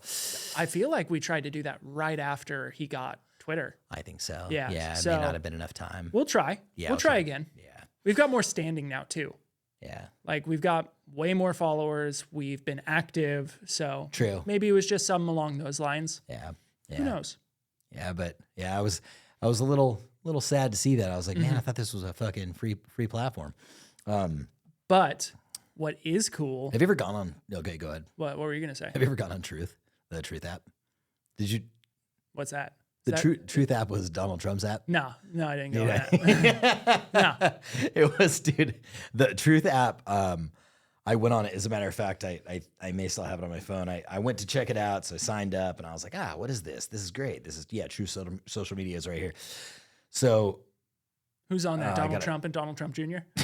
yeah, well, dude, it's just this echo chamber of just Republicans. Yeah. And don't get me wrong, dude. You know, I am definitely in the realm of wanting and respecting my freedoms and my constitutional rights. And I think we all know what party lines those go down. And it's not just the Republican Party that does that. It's libertarians, and that's a whole nother conversation. Real libertarians, true libertarians. Yeah, true libertarians. Not modern day libertarians. No. But what is this room? Constitutionalist, but if this you will. It's funny because I went in here and I was the feed's not even showing up for me, but I was going through the feed, and what's really funny about this now is look what they did, dude. This is, God, just head shaking. Look at the colors. Look at that little. Those are TikTok colors. Yeah, they're Light they're blue and using light pink? light blue and light pink TikTok colors on their Truth Social app. I'm like, why are you just knocking off TikTok, guys? Anyway, Like that. regardless, I was reading through it and I was like, oh, Hillary's a bitch. Fuck Hillary. Fuck Obama. Yay, Trump. I hate Democrats. It was, Democrats suck. Second Amendment. Republicans are the best. Yeah. And I was like, dude, like, I don't, living in an echo chamber like that. It's not good for you. It's not good for anybody. It's not good for It's anyone. not good for the left, the right, the middle, the anybody. Yeah. You know what I mean? We've got to see dissenting opinion. I love it when people hop in our fucking comment section and they don't agree with us. Both when they're being idiots, because it's just fun to Feed the trolls. feed the trolls, and when they're offering like legitimate sentiment to their opinion. Yeah. So some people will be like, hey, I don't agree with that because X, Y, Z. Good points on A, B, and C, but I feel like this, and that, and here's why. Cool, man. I read your thing. Awesome. Appreciate your fucking feedback, right? And sometimes it's not going to completely sway my opinion and make me think differently, but it's going to open my mind up a little bit. It's interesting to hear. It's going to allow me to investigate. Right. Maybe I haven't heard that take before. Maybe I should look into it. And if you live in an echo chamber like fucking Truth Social, I get the initial intention. It's not fucking Trump's fault for making Truth Social. It was him getting banned off Twitter that was the initial catalyst for doing so. But, dude, like, let's all be able to participate in the fucking conversation here. Right? Because otherwise you're just feeding each other's fucking flames and fire with fire, and there's no dissenting opinion. Zero. Yeah. There's no yin to your yang. There's no balance whatsoever. And I don't know. It's just, Yeah, there are some things that are pretty set in stone, like the right to defend yourself. But then other things like a lot of social issues, like we can hear people out. We can Yeah. listen. Yeah. Yeah. Let us know what let us know what you think about that. And yeah, I can understand it that way, I suppose, if you're in that one very specific situation. Right. But Stupid. it is. But some things around Tacticon that we're doing lately, instant pivot, absolutely no creative segue into that. You went out and tested and did an amazing video on, we've entered the solar market. So, Technically, we already did, but well, like we already did, yeah. but we've officially designed a red dot optic that pretty would fucking pumped with it. just be honest, man. Would you say this isn't some sales pitch? I'm legitimately excited about it. And if you're following the podcast, we make They're still with us at this point. They're our homies. Yeah, you're our homies. We make tactical products. I'm not sitting here to fucking advertise, but I'm excited about this because, they are finally done, finished production, and not only are they, sexy, just sexual little deviants, but it's everything that we wanted to build around an optic that would normally cost you $800 or $900, namely the Aimpoint T2, right? That may not have, I don't know, all the same standards for every single country in the entire world that would pass their I military haven't tested background this test. to 32 meters underwater yet. Right, Yeah. exactly. Which you probably won't either. Yeah. 'cause Unless you're- you do your fun little rifle drowning test where you put a string on your rifle and then throw it into your dirty swamp. and then pull it back. That's stupid. I hate those tests. I hate those tests so fucking much. Why? Because it's dumb. Because it's fucking dumb is why. It's one thing if it's primarily a military object, right? Yeah. Like if it's a rifle and they're like, we need to know if this will hold up to Navy SEALs going into a swamp. Okay. Okay, that's fair. I understand. If it's a civilian product, Yeah. when was the last time you were in water with your firearm? Right. And You there's barely go out and shoot in the rain. Shut up. it's very true. However, the other side to that is if we are the militia, Correct. right? Very true. And there were ever a time where we might need to be in a fucking swamp Right. because we've got, the government or somebody else's government coming at us and we're attempting to hide and, be discreet, then may need to go underwater. Well, you know what? I think about it like this as well, because I do agree with that. Absolutely. There is that point to it. Have you ever seen the movie with what's his name? Matthew McConaughey, and he's fighting in the swamp during, I think it's the Civil War. Oh, maybe. Yeah. Okay. And he's, I'm trying to remember the name of the movie. I'm sure you guys can remember it, but he's fighting in the swamp. Yeah. With muzzle loaders. Got it. Yeah. Technology has improved a whole lot. So if your AR can't handle a little swamp water. Yeah, I'm sure it'll be fine. And I mean, and there's two schools of thought there, right? Like where it's like going on the extreme, because there are guys out there that are like, I need all the elite gear. And I'm the first one to say, no, you fucking no, you don't, don't. dude, because, you're not fucking, Yeah, you're not certain doing things. Halo jumps into fucking Iraq. But, Yeah. but at the same time, it's like, all right. And you'll probably never do Halo jumps into Iraq. So Probably do you not. really need it to go to 30,000 feet and be able to survive some sort of a jump and some massive fall? Probably not. Probably not. But for standard operation and use, and that abuse that you put it through in that fucking video Yeah. is fucking incredible. It'll do. It'll do. Yeah, it's great. It's multi-reticle, 2 different reticles. It's solar, so even with no battery in it, it literally projects a dot. She bangs. She bangs. She bangs real good. It's fucking awesome. It's got like a 30 MOA circle on the outside, a little 2 MOA dot in the center. You can change them out. It's auto off, shake awake. QD mount. It's got that extra high rise mount for you guys that like to be up. Up, straight up and down. I'm that guy. Straight up and down. No, it's Comfortable. It is. It's definitely a more comfortable position if you put the riser onto the mount. And if you don't, you could actually take the riser off. So it's not like forcing you into this, super tall optic. You can It'll come down modulate it.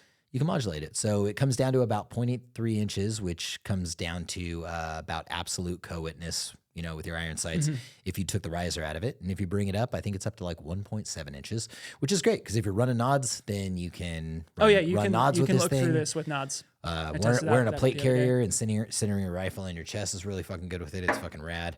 We also got the prism optic, so 3x prism sight with the edged reticle, and then we got a 5.56 BDC reticle built into it. So Hell that's, yeah. for those of you that don't know, that's a bullet drop compensating reticle. I compensate for nothing. I compensate for nothing.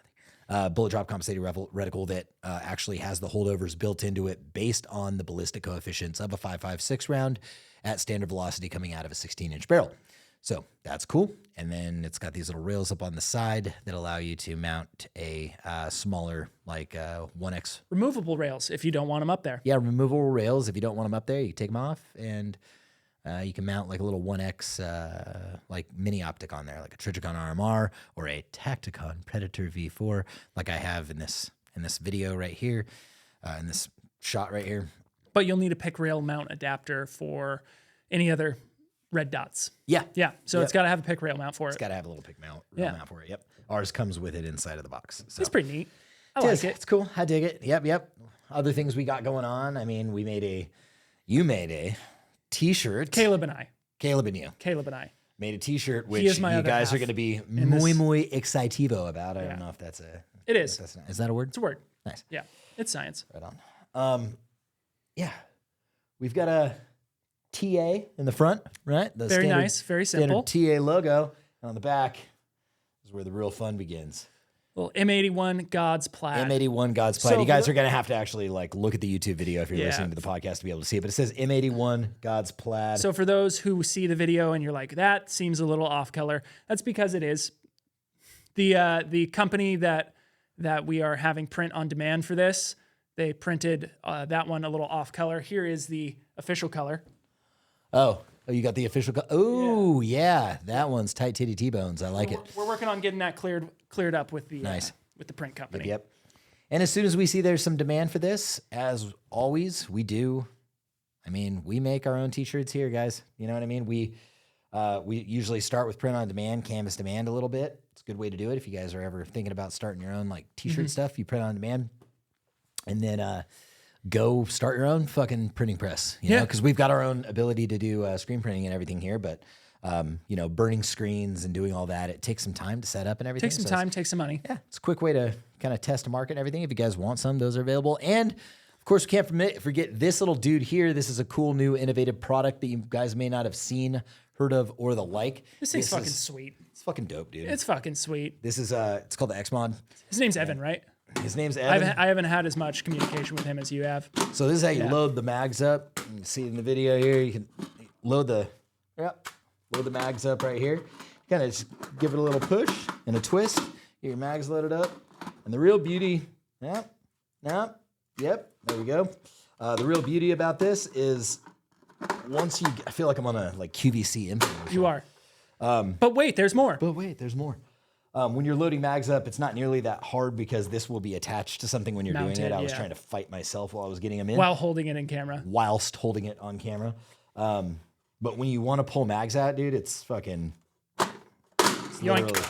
Yoink. super fast, and it mounts to this delta plate. He calls it a delta plate. Mounts onto the back. It's pretty dope. Mounts onto the back just like this and clips in just like that. These on the back are magnets. You can do magnets or you can screw it into something. Or That's you right. can actually molly it. Yeah, you could molly it, magnet it, screw it into some of these magnets. I And want this to will talk about stick. this for a second. Yeah, Is it? do it. So, in case you're looking at this sick ass Pez dispenser and you're wondering, what the fuck would I use that for? Well, let me tell you, because it's fucking sweet. Evan, you deserve this. That's why we're doing it. This not only is a phenomenal tool for military and law enforcement, it really is. Like you throw this in a squad car, you throw this in a Humvee, you can stack these things. You've got 7 to 8 mags, I believe it is. 8 with steel. So 7 steel, 6 PMags. 7 steel, 6 PMags. All right. Yep. If we got that wrong, I'm sorry. But that's a full fucking combat loadout. It is. In this. Yeah, absolutely. And that's pretty sweet. Because even with PMags, I mean, you get 6 PMags in there and then one in the rifle. That's full combat load. Yeah, That's that's a full combat 7 load. mags, yeah. You can throw this on the back of a buddy's carrier. You can put this on a quad. You can put this in your car for bug out shit. Yeah, dude. Yeah, this thing will mount like This thing's directly fucking sweet. to your tailgate, so you can like pull your tailgate down and then pop, pull some mags Yeah, out. PewView used one in one of his videos. Yeah. This thing is fucking, it's sturdy. It's sick. If you have the need for one of these, It's well built. It's 100% made in the Get United it. States. it's fucking gangster. It is. It's really fucking cool, man. Yep, we use it all the time. We keep it on the back wall in the film room and take it out and train with it and stuff like that. So it is it's a wonderful thing. It's on the website right now. We partnered with XMod. We normally don't do it. We don't have any fucking products from any other company. It's only him. I really like it, and I really like him, and I really like his mission. So I was like, yeah, man, yeah, we will shill this for you for sure. So shill. I lost my dignity in marriage. Southeast Asia. No. They don't call it Bangkok for nothing, honey. Yeah, man. One thing that I wanted to wrap up with now that we kind of went over some of the stuff. Oh, we got a 7-pound level 4 plate. Fuck yeah, we Done. do. 7-pound level 4 plate. I wanted to show you guys the process. I'm going to send Nolan the video on that. I've got multiple things I have to send you. You got to remind me of that. Send it as soon as we're done here. Sweet. So I wanted to show you guys just a quick snapshot of the process. I don't know. I may have taken a video of it, but I definitely took a picture of it, of us finally getting the autoclave up to snuff, doing exactly what it was supposed to be doing. We've had it for a while. It was an incredibly expensive piece of equipment. It was a $250,000 minimum investment into the company, but this autoclave is like a giant pressure cooker. And it, as you guys know, heat and pressure makes armor, right? And this thing does it really, really well. Heat and pressure also makes for a great bedroom experience. Heat and pressure makes for a great bedroom experience. And I heard pressure makes diamonds, so that's good too. And it makes real men. So that's right. Yeah. So God damn it. So I'm gonna find the closest twink, put him in that motherfucker, and he'll pop Be out a real man. Just like Captain America. Yeah. So yeah, the I almost said hydroclave. The autoclave. God, I wish I had a fucking hydroclave. The autoclave is, I think there's only I think you can count on one hand how many hydroclaves there are in the world. That means there's at least 5. Good, Nolan. Good. No, this thing's really cool. If you haven't already seen the picture up, he put it up, and he's going to if he hasn't. But it's cool. Like, you put these things in these bags and throw them in there, and heat and pressure and all kinds of funsies. And what pops out is, and then what pops out is 7-pound armor. And the difference between that and our 6-pound armor, our 6-pound armor is put using a little different material, rather, but it's also put in a press, a 200-ton press, and it like a lot of heat and a lot of pressure, and that makes the armor just a pound lighter. Mm-hmm. And then for those of you that want like level 4s that just on a super budget, these 7-pounders will be like pretty well within your budget. But if you really wanted to get down to like that $150 per level 4 plate, which we're gonna price it somewhere between like probably $150 and $200, somewhere in there. But if you really wanted to get down to the less expensive, heavier stuff, coming in at about 8 pounds, that's coming out like next month. So the 7-pounds are going to be coming out this month. Pretty fucking sweet. The 8-pounders are coming out sometime probably next month, first of the year. So that way you guys know everything that we're doing right now. What's that? I said, so for all you boys that are level 4 or bust and need to eat ramen for a week. Yeah. And for all of you dudes that fucking want to get in on this gear while we're doing if you're listening to this. It's going to be Saturday. We can't jump in. Yeah, what? This is going to be Saturday. Oh, you're talking about for the Black Friday sale? Yeah. Yeah, but a little secret that I didn't tell anybody that they're going to hear if they've waited this long is I extended, and I did it just for this podcast because I was going to bring it up. If they wanted to get this X mod or these new optics, whatever it is on the site, I actually extended the 50% off until Monday. Oh, well, it's closed on Sunday. On Sunday. It closes that coupon code closes at Sunday at midnight. Gotcha. So I extended it until Sunday, like at 12 p.m. So what's the coupon code for the boys listening? It's BBF 50 or Black Fitty. Okay. So Black Fitty is black, the word black, and then Fitty, Fiddy, or BBF 50, Bravo Foxtrot 50. So if you heard that and you still haven't gotten in on it, jump in on it and don't share it in the comments. Don't be that guy. Don't be that guy. Don't be that guy. Don't be that guy because you waited long enough to hear it. Yeah. It's because it's not going to be advertised on the website. We're changing everything, I think, sometime on Saturday morning. So yeah, it'll be cool. Be a nice little unique thing. I'll know who listened and who didn't just based on based on the coupon codes that come in. I wanted to end. Did you have anything that you wanted to talk about that you had on your fucking radar that was just a burning desire to really get off your balls? I feel like the things that I just continuously want to talk about is just get hard. Not in a sexual way, maybe in a sexual way, but just get hard. Yeah. We're way too soft, guys. Like even those of us that are in the community, there's a lot of fucking soft motherfuckers out there. There's a lot of soft people out there. Yeah. Like we were just watching a video on Finnish brutality. Yeah. And I'm not naming names, but I was watching this video, and these are dudes that are in the 2A space that make videos, and I'm looking at them going, some hits and your cardio is not where it's supposed to be. It's not. Yeah. It's not. And you don't have to be the best of the best. Go out and do a little bit each day. That's what fucking matters.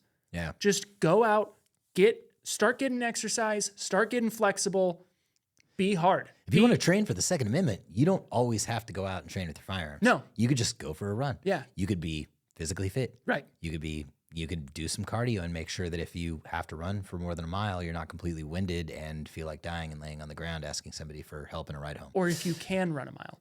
Yeah. A lot of people can't run a mile. I know. And in a situation that you're going to have to, defend your family and defend your country or any of the things that come with being part of the militia, you are going to have to probably run at least a fucking mile in some case scenario. Yes. Yeah. And it's adrenaline will carry you most of the way, but if you want legitimate stamina, and that could segue right into the bedroom, boys. Yeah. Just it absolutely does. It really does. It absolutely does. So it's one of those things that has to be done.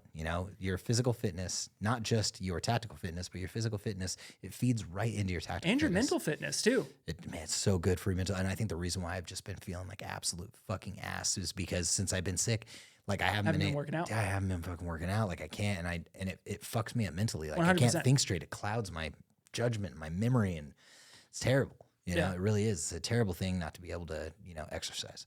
It really is. It's good for you all around. And also to that, get your guys' emotional and mental health in check. I'm not talking about being like, I'm not talking about like suicide stuff. I'm talking about just getting that stoicism, right? I feel like this is just a constant burning topic on my heart. Like get to the level where our grandparents, or at least my grandparents, maybe your parents, who knows, would look back and go, That's it. That's it. Yeah. I'm proud of that person, that man, that woman, whatever it is. I don't know when "okay boomer" came a fucking insult, right? Okay boomer. Okay boomer. You've heard that, right? Oh, yeah. People, okay boomer. It's like, dude, those boomers are the fucking reason why. I mean, those boomers' parents, especially, were the reason why you're not speaking fucking German right now. Yeah, they fought the fucking Nazis. Yeah. So get that out of your fucking lexicon. Stop insulting the fucking generation that came before us that is tougher than fucking we are. These people got fucking foot rot in the mud in France. Yeah. Like a lot of them did. I know. Dude, it's terrible. Like here's the thing is like, yeah, go ahead. Run around insulting fucking old people. Yeah, I like to poke fun at the fucking old guy every now and then, Someone who can't get out of their ways. I was just doing it earlier when I had somebody, I've got somebody, I won't even get that specific. I've got somebody that I make payments to that like requires a check.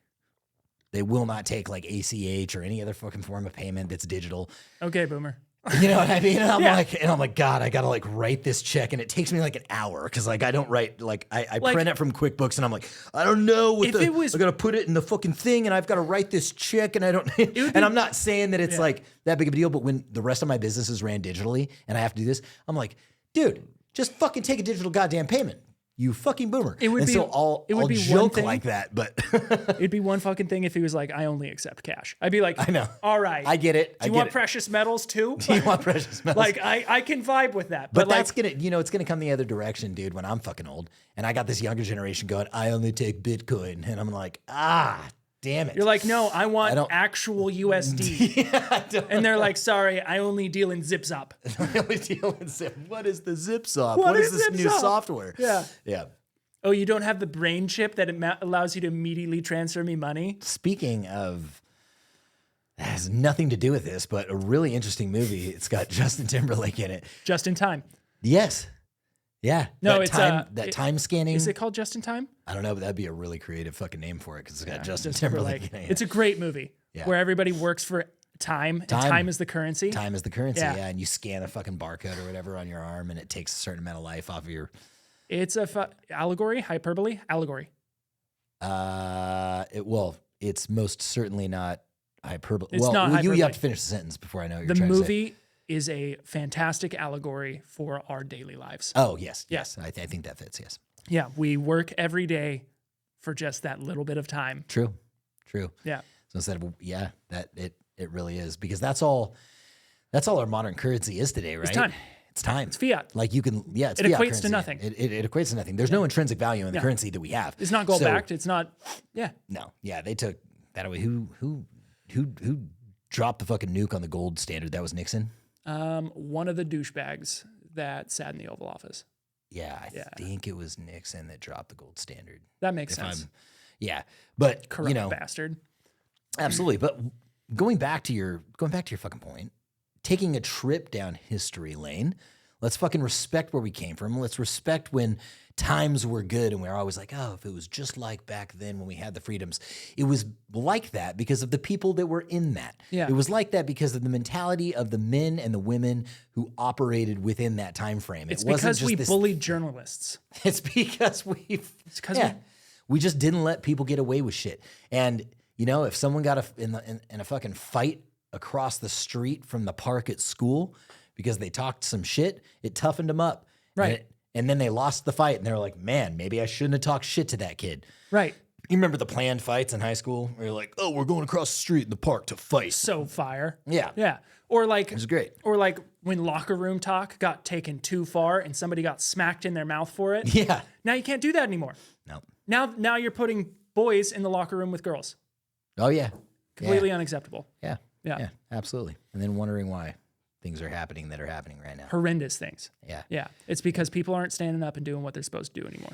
And it all boils down to this, which goes back to Mad Minute Tactician's post that, I would love to, I don't know how you're going to fucking link that, but just go to his fucking thing and you'll find it. I think I can drop But an Instagram link. It was a great thing. It gave me chills. And he was just talking about like, if we want to make a fucking change, it starts with the video started out with a bunch of inner city black kids that were fucking around with They were flagging illegal Glock. all They of their They're Glocks. flagging each other. And we They're- can easily say illegal because they're all underage. yeah. It's They visible got that every they're underage. fucking gun there was illegal. Yeah. Right. Not that I'm not sitting here touting for like more gun regulation, but the fact of the matter is like everything was fucking illegal. They had I don't know, fucking 30, 40, 50 round magazines inside the firearms. I know a good way to put it. They had a switch. The switches. They had the switches in there. They kept talking about the switch. Oh, look at that switch. Look at that Their switch. Glickies had the switch. It was the auto switch inside of their GAT, know, and so it starts there, and it starts them flagging each other. And what were you going to say real quick? I was going to say a good way to put it is when we think about good firearms ownership, kids used to be able to take their firearms to school. There used to be trap clubs. There used to be shooting clubs. And it was okay because they had respect for the firearm. There was no respect for the firearm here. If these kids had respect for the firearm, and it was, I don't think I'd really have too much of a problem with it. No. Yeah. Bringing it to school is a little wonky, but Yeah, they're pulling it out of their fucking backpacks. Yeah. One of them's wearing like a graduate. I think they're all wearing like these like graduation uniforms. I can't remember. I don't fucking know, but they're either way, these guns should not have been in their hands. They were flagging each other with them. It was just completely Negligence, irresponsible. yeah. Complete negligence. Then, so it starts with that clip, and then he goes into, what's wrong with this picture? They don't have a fucking dad, right? And that fucking, to a lot of people, is like, oh, how dare you?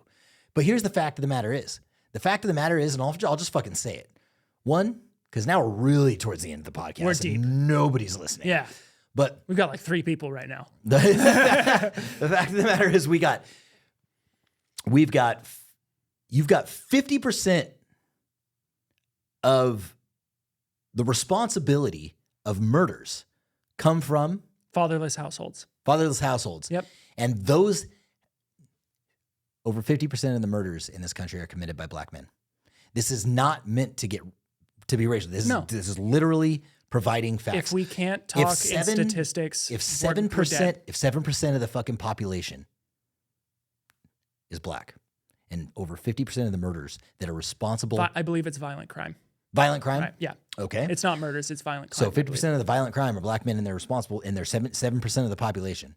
And we also notice another data point, and I understand that correlation is not causation and all that bullshit.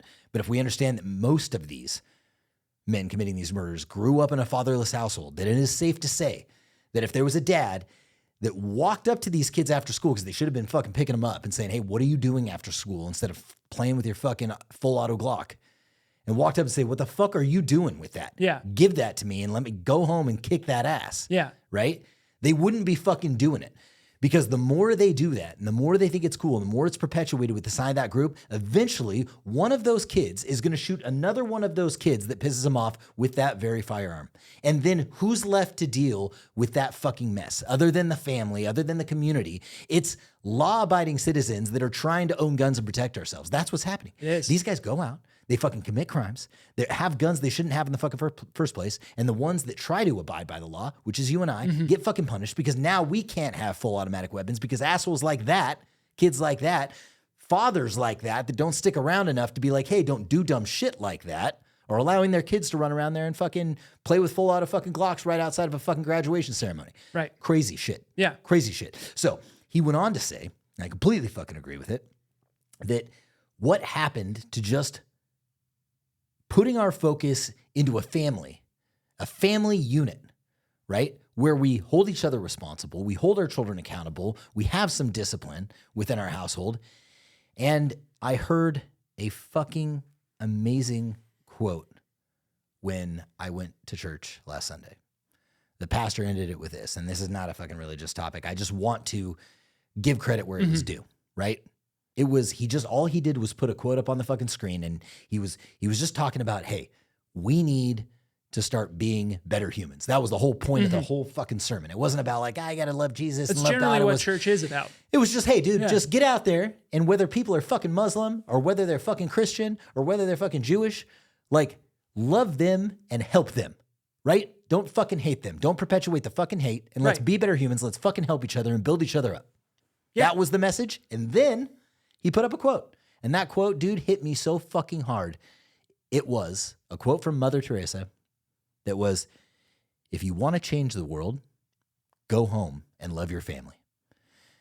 Dude, I was like, that's it. Like, I could have walked into church, saw that quote, and been like, I'm good. Yep. That's all I fucking need. Thank you. And walked out, because that ultimately was the message that wrapped everything up. Right? Yeah. It had nothing to fucking do that. The whole sermon had nothing to do with fucking God. It was just what it had to do with. Of course, it's got everything to do with God in a sense. I understand that. But what I'm trying to say is, like, for those of you out there that are not religious, I don't care.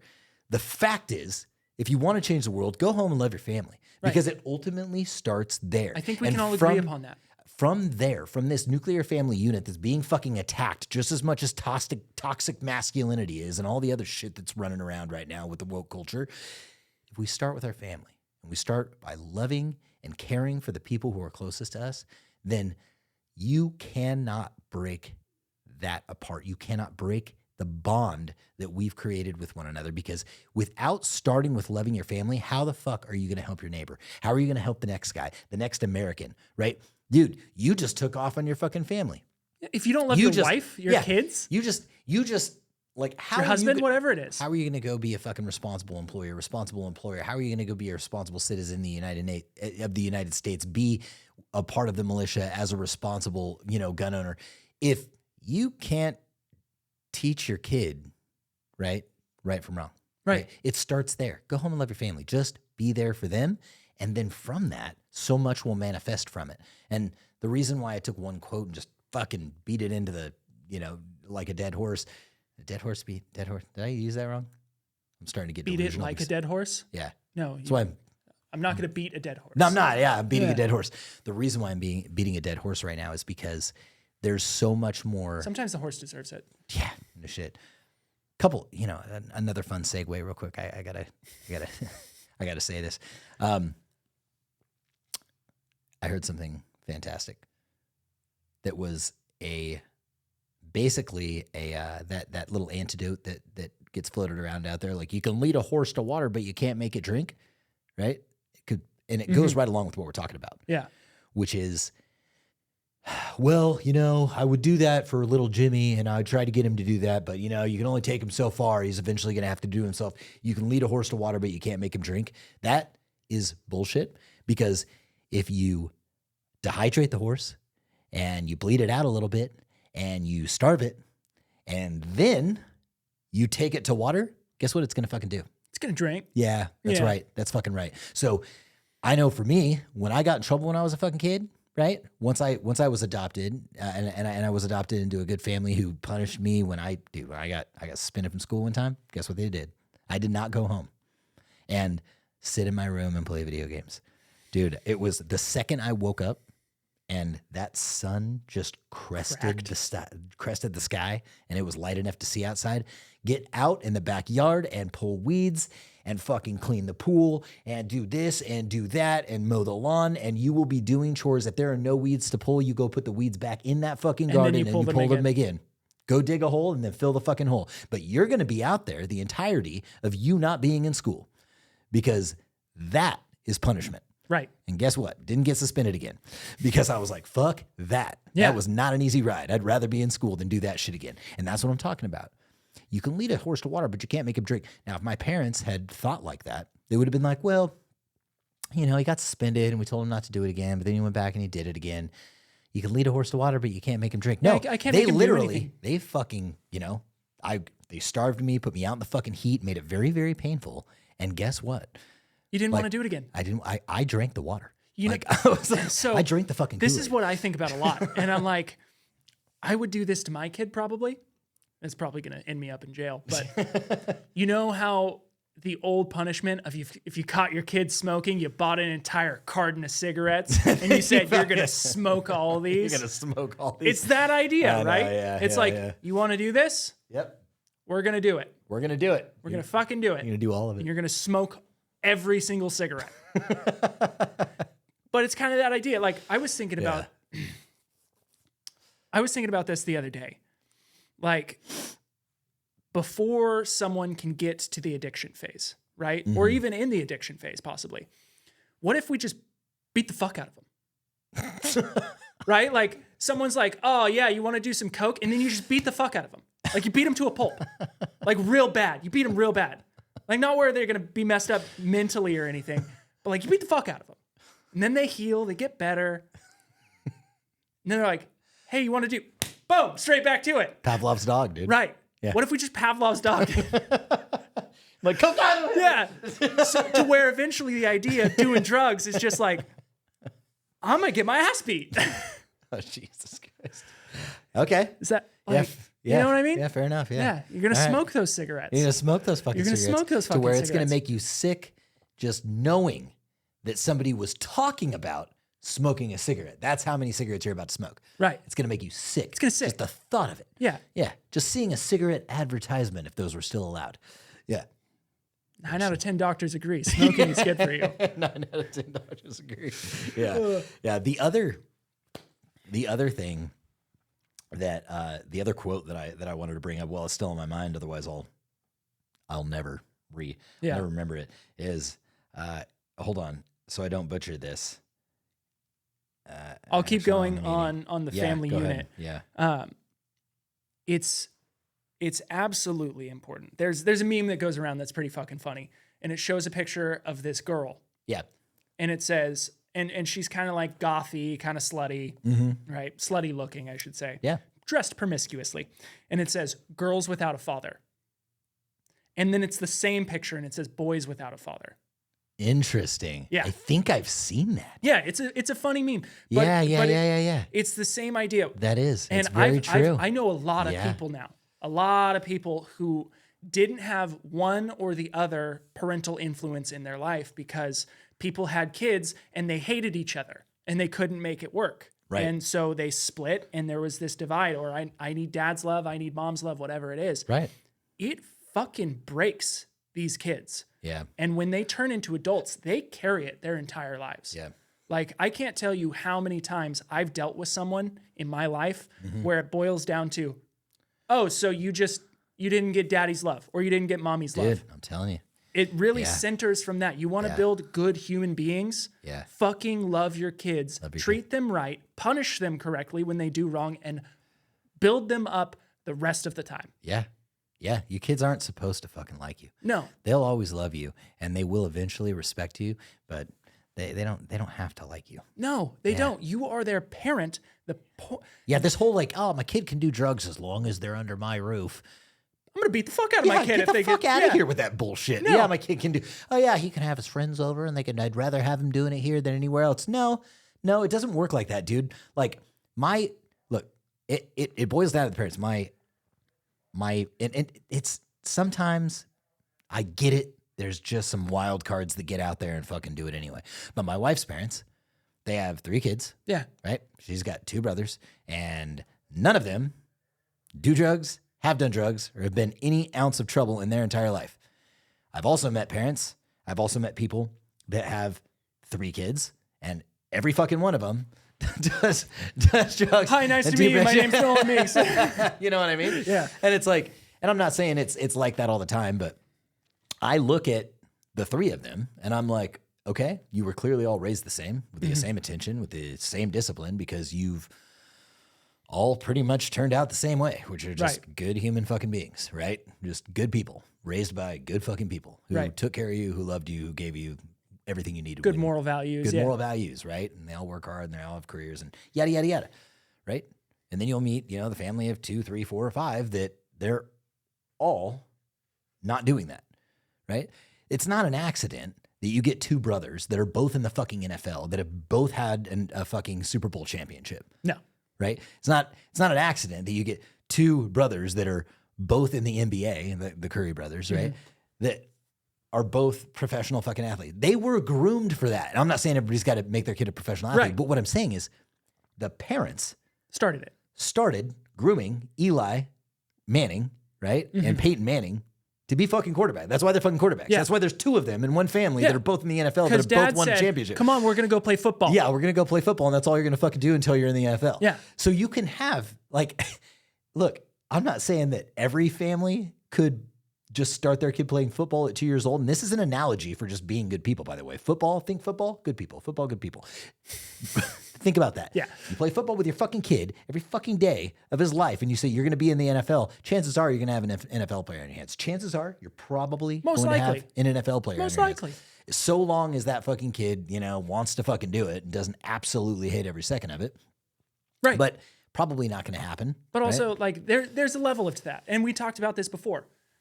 Your kids aren't supposed to like you. You had them. It's your job to raise them. Yeah. There are some times that you push them and you go, nope, you're going to keep doing this. You're going to keep doing this. But then there's some times when you go, okay, you don't like it. We don't have to do this anymore. True. Right? Yeah. If it's a sport, they don't like it, whatever. Maybe make them go through a full season. Yeah, that's what I do. Yeah. I'm like, dude, with my kids, I'm like, hey, look, you're going to play all the fucking sports, right? I've got them in martial arts, in soccer, in volleyball. They're in swim. They're in fucking piano. They're in flute. They're so fucking busy. But by the time a drug gets introduced to them at some point in their school curriculum, which it will, they're going to be like, I don't have time to do that because I have 3 fucking sport practices to play after school, and flute and piano and martial arts. Yeah, I just can't. Time. I don't have time to get high. I'd love to do that with you boys, but can't. Not to mention you're going to be coming out of the bushes and beating the absolute shit out of them just because somebody said the word Coke. Right. Yeah. So there's that. I'm like, there it is again. I just got yeah, God. So, this is really interesting. This quote is really, really interesting, and I'll probably bring it up at the beginning of another podcast just so everybody gets to hear it. But blood is thicker than water. Do you know what that means? Have you seen? I've seen that quote before. You see the quote? Blood is thicker than water. Yeah. You've heard the quote. I've heard the quote. What does it mean to you? Because this is really interesting. It's one of those quotes that I don't know. Okay, so I like thinking about it. I've heard it. I could probably put it in a sentence. Blood is but thicker. I don't fucking know. So what gets misused often is blood is thicker than water, right? That's where the quote stops. It's a truncated version of the real quote. Oh, there's more. Blood is thicker than water is often thrown around loosely to say, if I said, well, I stopped hanging out with this guy because my brother didn't like him. Blood is thicker than water. I'm not friends with that guy anymore because my mom didn't like him. Oh, blood family is thicker than water, right? My family is my blood. It's thicker than water. And therefore, I've sacrificed relationships with people that I chose to create on behalf of my blood, because blood is thicker than water, right? Beat up my friend because he said something to my sister that was cross. Blood is thicker than water. Now, as you should. Here's the interesting thing. So you've heard the quote before, and that's how it's used by every single fucking human in society. But the full version of the quote is, the blood of the covenant is thicker than the water of the womb. So water of the womb? The womb. The womb. So the blood of the covenant is thicker than the water of the womb. That completely changes the quote. It completely flips it. It inverses the meaning of the quote. 100%. And that was the original meaning of the quote. And that is what it's supposed to be used for, is that the blood of the covenant is thicker than the water of the womb, meaning that the chosen bonds that we create, the chosen bonds, meaning the friendship that you and I have, should actually be more powerful than the bond that I have with the people that I didn't get to choose the relationships that I was in with. Right. Because the people, and it makes a lot of sense when you think about it like that. It does. Because the people that we choose to bring into our circle, the people that we choose to bring into our life, the people that we choose to give our time to, those bonds are so powerful because it was created by a power of choice and natural attraction to an individual, regardless of what capacity they operate on in your life. Because we don't get to choose our family. No. They're just given to us. They're just there. Right? So it means, that relationships you make yourself are far more important than the ones that you don't choose. And that chosen bonds are more significant than the bonds with the family or the water of the womb. And I just think that that is really cool, because I love not only dissecting quotes where they came from and the history of them. It's just like something that I like to geek out and do. It's your quirk. Because you hear things all the time that you're like, where did that fucking come from? Right. Right? Like Cup of Joe. We talked about that before. I think we almost did we were going to do like a little video on like where Cup of Joe came from. Why does everybody say Cup of Joe? Who the fuck is Joe? Right. And then it was determined that Joe was a Navy admiral that prevented all the sailors during World War II, I think it was, from drinking on a particular ship. Yeah. So no alcohol. Yeah. Right. So when they got a cup of coffee, it was a substitute for alcohol. And they cynically said, well, this is my cup of Joe, because the admiral's first name was Joe. Fuck that guy. Yeah, fuck that guy. So anyway, I love like hearing like the origins of things like that. But yeah, blood is thicker than water. The blood of the covenant is thicker than the water of the womb. So next time you hear somebody throw that shit around, say, you're fucking wrong. You're fucking wrong. We all love being right. Think about doing coke, smack. All right. Well, yeah, I mean, we can end it on a strong note. And for those of you out there that love to be right, wait till the next motherfucker says some dumb shit like that. And, we will... we'll be waiting to hear you correct them. Yep. So go out there, love your family. Love your family. Love your covenants that you have made. True, yeah. Because the blood of the covenant is thicker than the water of the womb. And, those are the choices that you've made in your life to hang out with people. And we all know that you're you really are the product of the closest people that you surround yourself with. Yeah, so choose wisely. And on that, you can end those relationships. Yeah. You can. Dude. Like, you got bad people in your life, fucking cut them out. Dude. There's no point to hang on to it. Man, there is sometimes not doing something is more damaging than doing something. It's the worst. It really is. I mean, it is a very difficult thing. It's a very difficult thing to say no to somebody, to say it's so hard. Fucking dude. Boundaries are fucking great, right? They're one of the most fantastic things that you can have in your life. And this is preached through every fucking religion out there. And most people who practice, good mental health will say, look, you got to set up fucking limits for people. You can't say fucking yes for everything. Nope. You can't let people talk to you like a certain way. There's nothing wrong with it. It's difficult, dude. It's so hard. Because you get people not liking you. You get people not wanting to fucking do things with you, not wanting to be around you. But the harder thing is being more miserable about where you are and what you're doing, right? So if you're trying to get ahead and you're doing the same shit that all your fucking friends are doing, which is like going out, drinking, trying to bang girls, going to the bars. Cool, the shit's fun. But if you're trying to get ahead in your fucking life, And your friends are fucking losers. your friends are fucking losers, it's going to be really fucking hard to get that done, right? Hanging out with good fathers, people that are in my community that I'm like, that's a good dad, man. I'm going to start hanging out with that guy, and I'm going to bring my kids around that guy so that I can maybe take a page out of his book, right? And I can start being more like that. It's through osmosis of good human beings that we become better human beings. Right. Just by being around dudes, I'm like, man, like sometimes it's simple shit, man. Sometimes it's like I might be on my phone while I'm at the fucking park. Dude, it doesn't even have to be somebody I know. Like I could be at the park, another dad's at the park. I might like be letting my girls like run around on the, they're running around on the fucking stuff and you're making googly eyes at 'em. having a good time. I was like, and you're making googly eyes at 'em. So the girls are running around having a good time at the park, and maybe I'm on my phone, and then I look over to my right, and the dad is going down the slide with his son, and I'm like, fuck. Like, son of a bitch. You know what I mean? Yeah. It's like, I should not be on this fucking phone. Yeah. It's little moments like that, dude, that if I can open up my fucking eyes and understand that, like, look, that's the right thing to do. I need to be around that. And surrounding myself with people like that, not weirdly walking up to the guy and be like, hey, man, I was on my phone and you're not, and you're a better dad than me. Can we hang out? It's more about, it's just more about if you put yourself in a group of 5 guys that are going to sit there on their phone and watch their kids play, right? Then you're going to probably be in the group of 5 guys that is sitting on their phone watching your kids play. But if you go to the park with a group of 5 dads that are out there and letting their kids play around this fucking playground, and they're all playing with their kids, do you think I'd sit on my phone? Nah. Even if my first inclination was to be on my phone. No, dude, I would be right with those guys, like playing with my fucking kids. First, because I don't want to be the odd man out. And then when I get involved and I start doing that, what I'm finding out is like, man, like this is valuable. Like, I'm glad I did this. I'm glad I spent some fucking quality time with them. I'm glad I put the fucking phone down and did that. And all I'm trying to say is this is the beautiful product of the blood of the covenant that we were talking about, right? Right.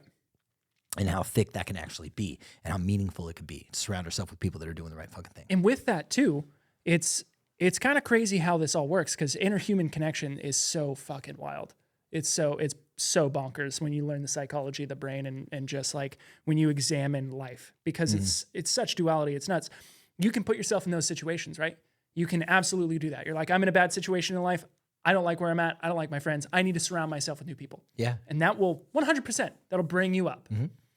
You can also be the person to start going, I don't want to be drinking anymore. Hey guys, let's stop. That's true. You can also be that. And the people that are going to keep with you, they're going to keep with you. Yeah. Can't tell you how many friends I lost when I stopped drinking. Dude, and it's not even just that. Yeah, and fucking good. Yeah. You know, good. I mean, there are guys that, man, like wouldn't even like return my fucking text once I stopped, like just stop drinking and, stop going out and stop partying. Like Jake's got this, hey, he's got this God complex now. He doesn't drink with me anymore. Swear to God, it's man. So I was weird. like, hey, why don't you just come? Like, hey, I like invite him to my like son's birthday party, dude. I was like, hey, man, want to come to my son's birthday party? Just ghosted me. I was like, man, that's fucking crazy, dude. That's like, cold. And I don't know if it's just because I'm a total asshole or because, Probably that one. because I stopped drinking. But I noticed that when I made that choice in my life to stop doing that, that's when the relationship stopped. So what the fuck else was it, right? And it happens all the time with different things that you do. It's like, and if that's somebody's hobby and they like doing it, then why the fuck would they want to hang out with you if you were not doing it? I get it. Yeah. Why the fuck do you want to hang out with them if they are doing it? I don't know. Like, I don't like being around fucking drunk people. No. I don't. And like, it's funny for a minute, but then after a while, it's like, dude, like when we go to these fucking parties, dude, and some people get lit. Like my wife and I will go to, like, I'm not talking about like high school parties. I'm talking about like the neighborhood parties, and some of these parents get lit, dude. They're just so fucked up. It's just like, let me tell you a story, and that repeat themselves, and you're like, man. And I'm not judging, man. It's unbecoming. That was me, dude. All I'm doing is looking in the fucking mirror. Right. That's all I'm doing. Right. I'm looking in the mirror. I'm like, God damn it. Like, did I? It's so painful for me to watch because I start going back in the catalog of my mind of the events that I've been in when I've been intoxicated, and I realize, holy shit, that was me. I fucking did this every fucking time I was at a party and I drank too much. Like people, and they were so nice to me, and I felt myself giving the same look that I was being given. That from yeah, okay, yeah, all right, that's great. And then you find them kind of like trying to get away to another section of the party. Yeah. And then I follow them over there too, because that person liked talking to me. So I'm gonna go. Yeah, that was fun. So I'm gonna go over there and keep talking to him. No, he was just trying to get the fuck away from me. Yeah, like, just fucking leave me alone, dude. It's true, man. And I think there's something huge to be said with. It's okay to be unapologetic. I don't have Tourette's. I'm sorry. I'm just thinking about there's this one dad. It's one of my daughter's friends. It's this one dad. I hope he's not listening right now, but fuck it. I hope he'll never know. Okay, he'll never know if it's him. Oh, he'll know. Oh. I don't know. Maybe he probably won't know if it's him.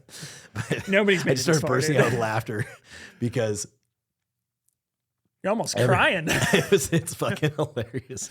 To me, it's so fucking funny because every time I see him, it's especially if like he's got a few in him, if he's been drinking, I am like literally crying right now. He'll see me and he's like, "What's up, man?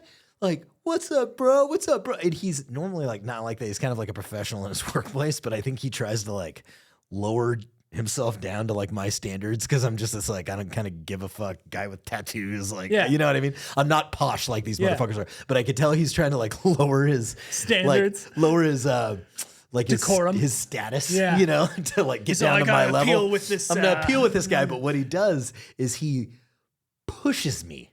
Like as hard as he fucking shoves. He's a shover. He shoves me. Like, you know, I'll give you like hard pats on the back. Like, what's up, dude? And I do it just like kind of hard and being a dick sometimes, just joking around. Yeah, jovially. Dude, but you and I also have a really good relationship, so I do it with you like that, right? I don't really know this guy very well, but he'll act like we're fucking childhood chums. It's not that he'll smack me real hard.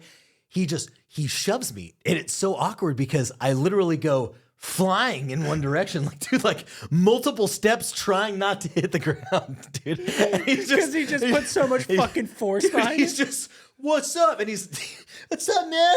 Boom. And I'll be like, "Pretty good, man." He's like, "Oh, you didn't hear?" Boom. And then he'll like push me again. I'm like, "Fuck, dude, what is happening right now?" And my wife just sees me like flailing, like saying, "I'm a big mother." I mean, I'm not like a giant man, but I'm a pretty big guy. You're sturdy. I'm sturdy. I'm stout, you know, and I'm hard to shove around. And this dude just, because he catches me off guard, like I won't even be looking. He'd be like, "Bro," and then just shove me. You're all, "Fuck." Hey. And you know, it's my fault. Yeah. It's my fault. Because, you know, like if I was just doing what I was saying, which is like, I just got done talking about like, hey, like set your boundaries. Yeah. I'd turn around and be like, "Hey man, don't like, fuc't shove me. Don't like push me as hard as you can every time you see me." You know what I mean? Like, let's just not do that. A simple pat on the back, maybe a swift, you know, real stern, I don't know, even a slap on the ass just to let me know you're there. Good shoulder pop. Yeah, good shoulder pop, you know, a real, you know, an arm punch or something. Yeah. But yeah, it's just fucking, "What's up, dude?" Just fucking boom, flying across the room. Yeah. God. And on that, because I feel like that's exactly what I was just saying with it's okay to be unapologetic about things. Yeah. With friends and stuff like that. It's okay. And I have the same thing. And so it's not like I'm preaching at you saying I have people like that too, where there's little things where you just go, "I'm just going to ignore this because it doesn't fucking matter." Yeah. Like it's like one of those things. It's like that will cause a bigger problem than it's even worth. And that means nothing. Exactly. Yeah. But what I'm saying about being unapologetic is with your stances, your morals, and your values. Yeah. And when people don't align with that and they try and either bring you down or shame you for it, it's okay to be unapologetic and just be like, "These are my values, dude. There's the door." There should be more of that. Yeah, there should. There should be absolutely fucking more than that. More of that. Because if we had more of that, we'd have a society that didn't suck. You know, we'd have a generation that would just look at things and go, "No, that's not right. That doesn't align with what I think. I'm not going to do it because you told me to do it. Yeah. I'm not going to do it because it's popular culture right now." In the words of a very autistic man, go fuck yourself. Is that clear? Elon, is that clear? Have you seen his response to? I think they're in his car manufacturing facility, and he's being interviewed by another. First of all, on that video, the "Go Fuck Yourself" video, did you see his initial response when he said, "What would you do if advertisers just stopped advertising with you because you wouldn't conform?" And he was like, I don't care. I don't want your money. I don't want to be paid. He says, he goes, do it. I think Don't pay me. Do it. Don't pay me. Don't do it. The don't want your moderator, money. the interviewer, Baffled. he twitched. Like his head went like, did you see his face? Yes. That was the greatest part of the whole video. Dude, I rewatched it He was multiple like- times just watching that dude's He face. was like, what? What did you just say? And then He after, was like, you don't care? You don't care about what people think or about money coming into your... yeah. And then love it. after when Elon was like, go fuck yourself. Yeah. Is that clear? It's like, The moderator's just like, he didn't know what to say. I'm like, what did you expect to happen? Have you never watched an interview with Elon Musk? yeah, he Did you- doesn't care. He doesn't give a fuck about you, dude. What's the point of having fuck you money if you don't say fuck you? Yeah, dude sits on fucking Joe Rogan and smokes weed and says, go fuck yourself. Do what I want. Yeah. He purposely drops the value of his own stock. Yeah. Yeah. He doesn't give a shit. I don't give a shit. Yeah. Fuck no, yourself. Fuck you. It's Have awesome. you seen the one where he was in his car manufacturing facility and the guy was interviewing about some things? I'd have to get more context behind it because I can't really remember. But did he like- say fuck you? He didn't say fuck you. It was nowhere near as cool as the video that we just watched. But it was the same principle. He was like, I'm not going to change. He was telling a story. I love it when people prove a point through a parable. Ooh, because the best. it just cements the truth. Mm-hmm. And he was making a reference to the Princess Bride. And the moderator, the interviewer, asked him a very similar question to what this guy did. And he said, so what happens if the things that you're doing right now and the actions that you're taking are going to devalue Tesla's stock, devalue Twitter's stock, and do all the things that are going to hurt you financially. And then he said, it reminds me of a story with the Princess Bride where the guy said, and I'm paraphrasing, take my money, take all of my things, take everything I own. I don't care. And then the interviewer goes, are you going to finish that? Like, what? And he was like, I don't care. I don't care. You think I care? And he went on to, Elon went on to say, I don't care about these things. I don't care about the things that you think I care about. Take them all. I will never, ever sacrifice who I am as a human being. God, it's beautiful. And I was like, we need, that's the leadership that we need. Right. Right? Elon That's for president, 2024. That's what I'm saying. That's the leadership we need in our fucking country. Right? That's the shit. Yeah. Right? The Like this shit- unapologetic. the I don't unapologetic. fucking care about your shit. And I might piss some people off because they might not like him, but the fucking Ramaswamis. Like the Ramaswamis that's going to be like, what are you doing interviewing Republican candidates? You are the problem. And he's pointing to the CNBC moderators in that debate. He's like, you're the fucking problem. You are. Who do you think you are sitting here asking the questions to the Republicans who are going to make this fucking country better again? He's like, why don't you tell me why? And then he went on to ask them a question. And we talked about that in the last podcast, but that's the type of shit we need. That's the shit we need. That unapologetic mindset. I'm not going to fucking pander to you just because you're the fucking moderator to this I don't give a conversation. shit. Yeah, I don't care. I don't care you're holding a fucking microphone. I don't care you got a fucking camera. I don't care what it's going to do to my fucking stock.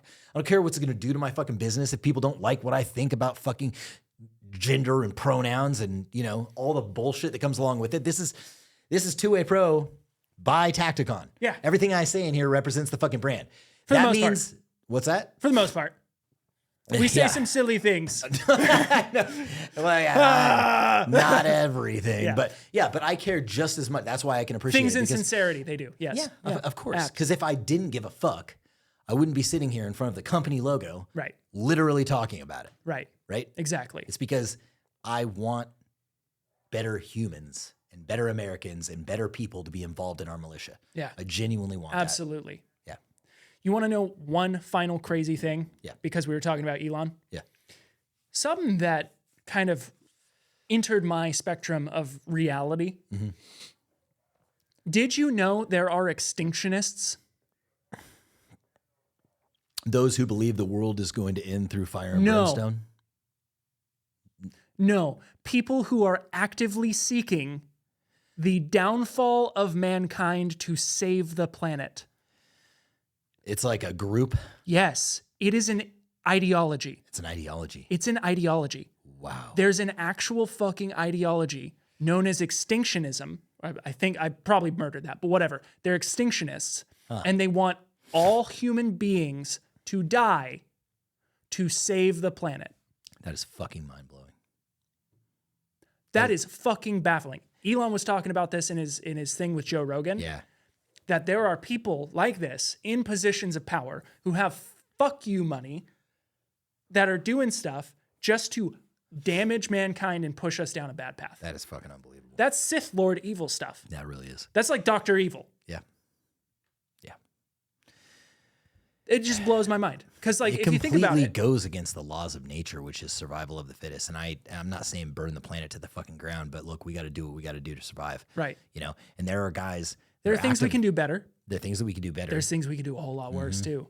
Does it mean anything to you when you have a guy like Elon Musk and guys like, Bezos and, guys like fucking Richard Branson trying to get us into outer space, trying to find a way to colonize Mars, trying to find a way to get us off this fucking planet?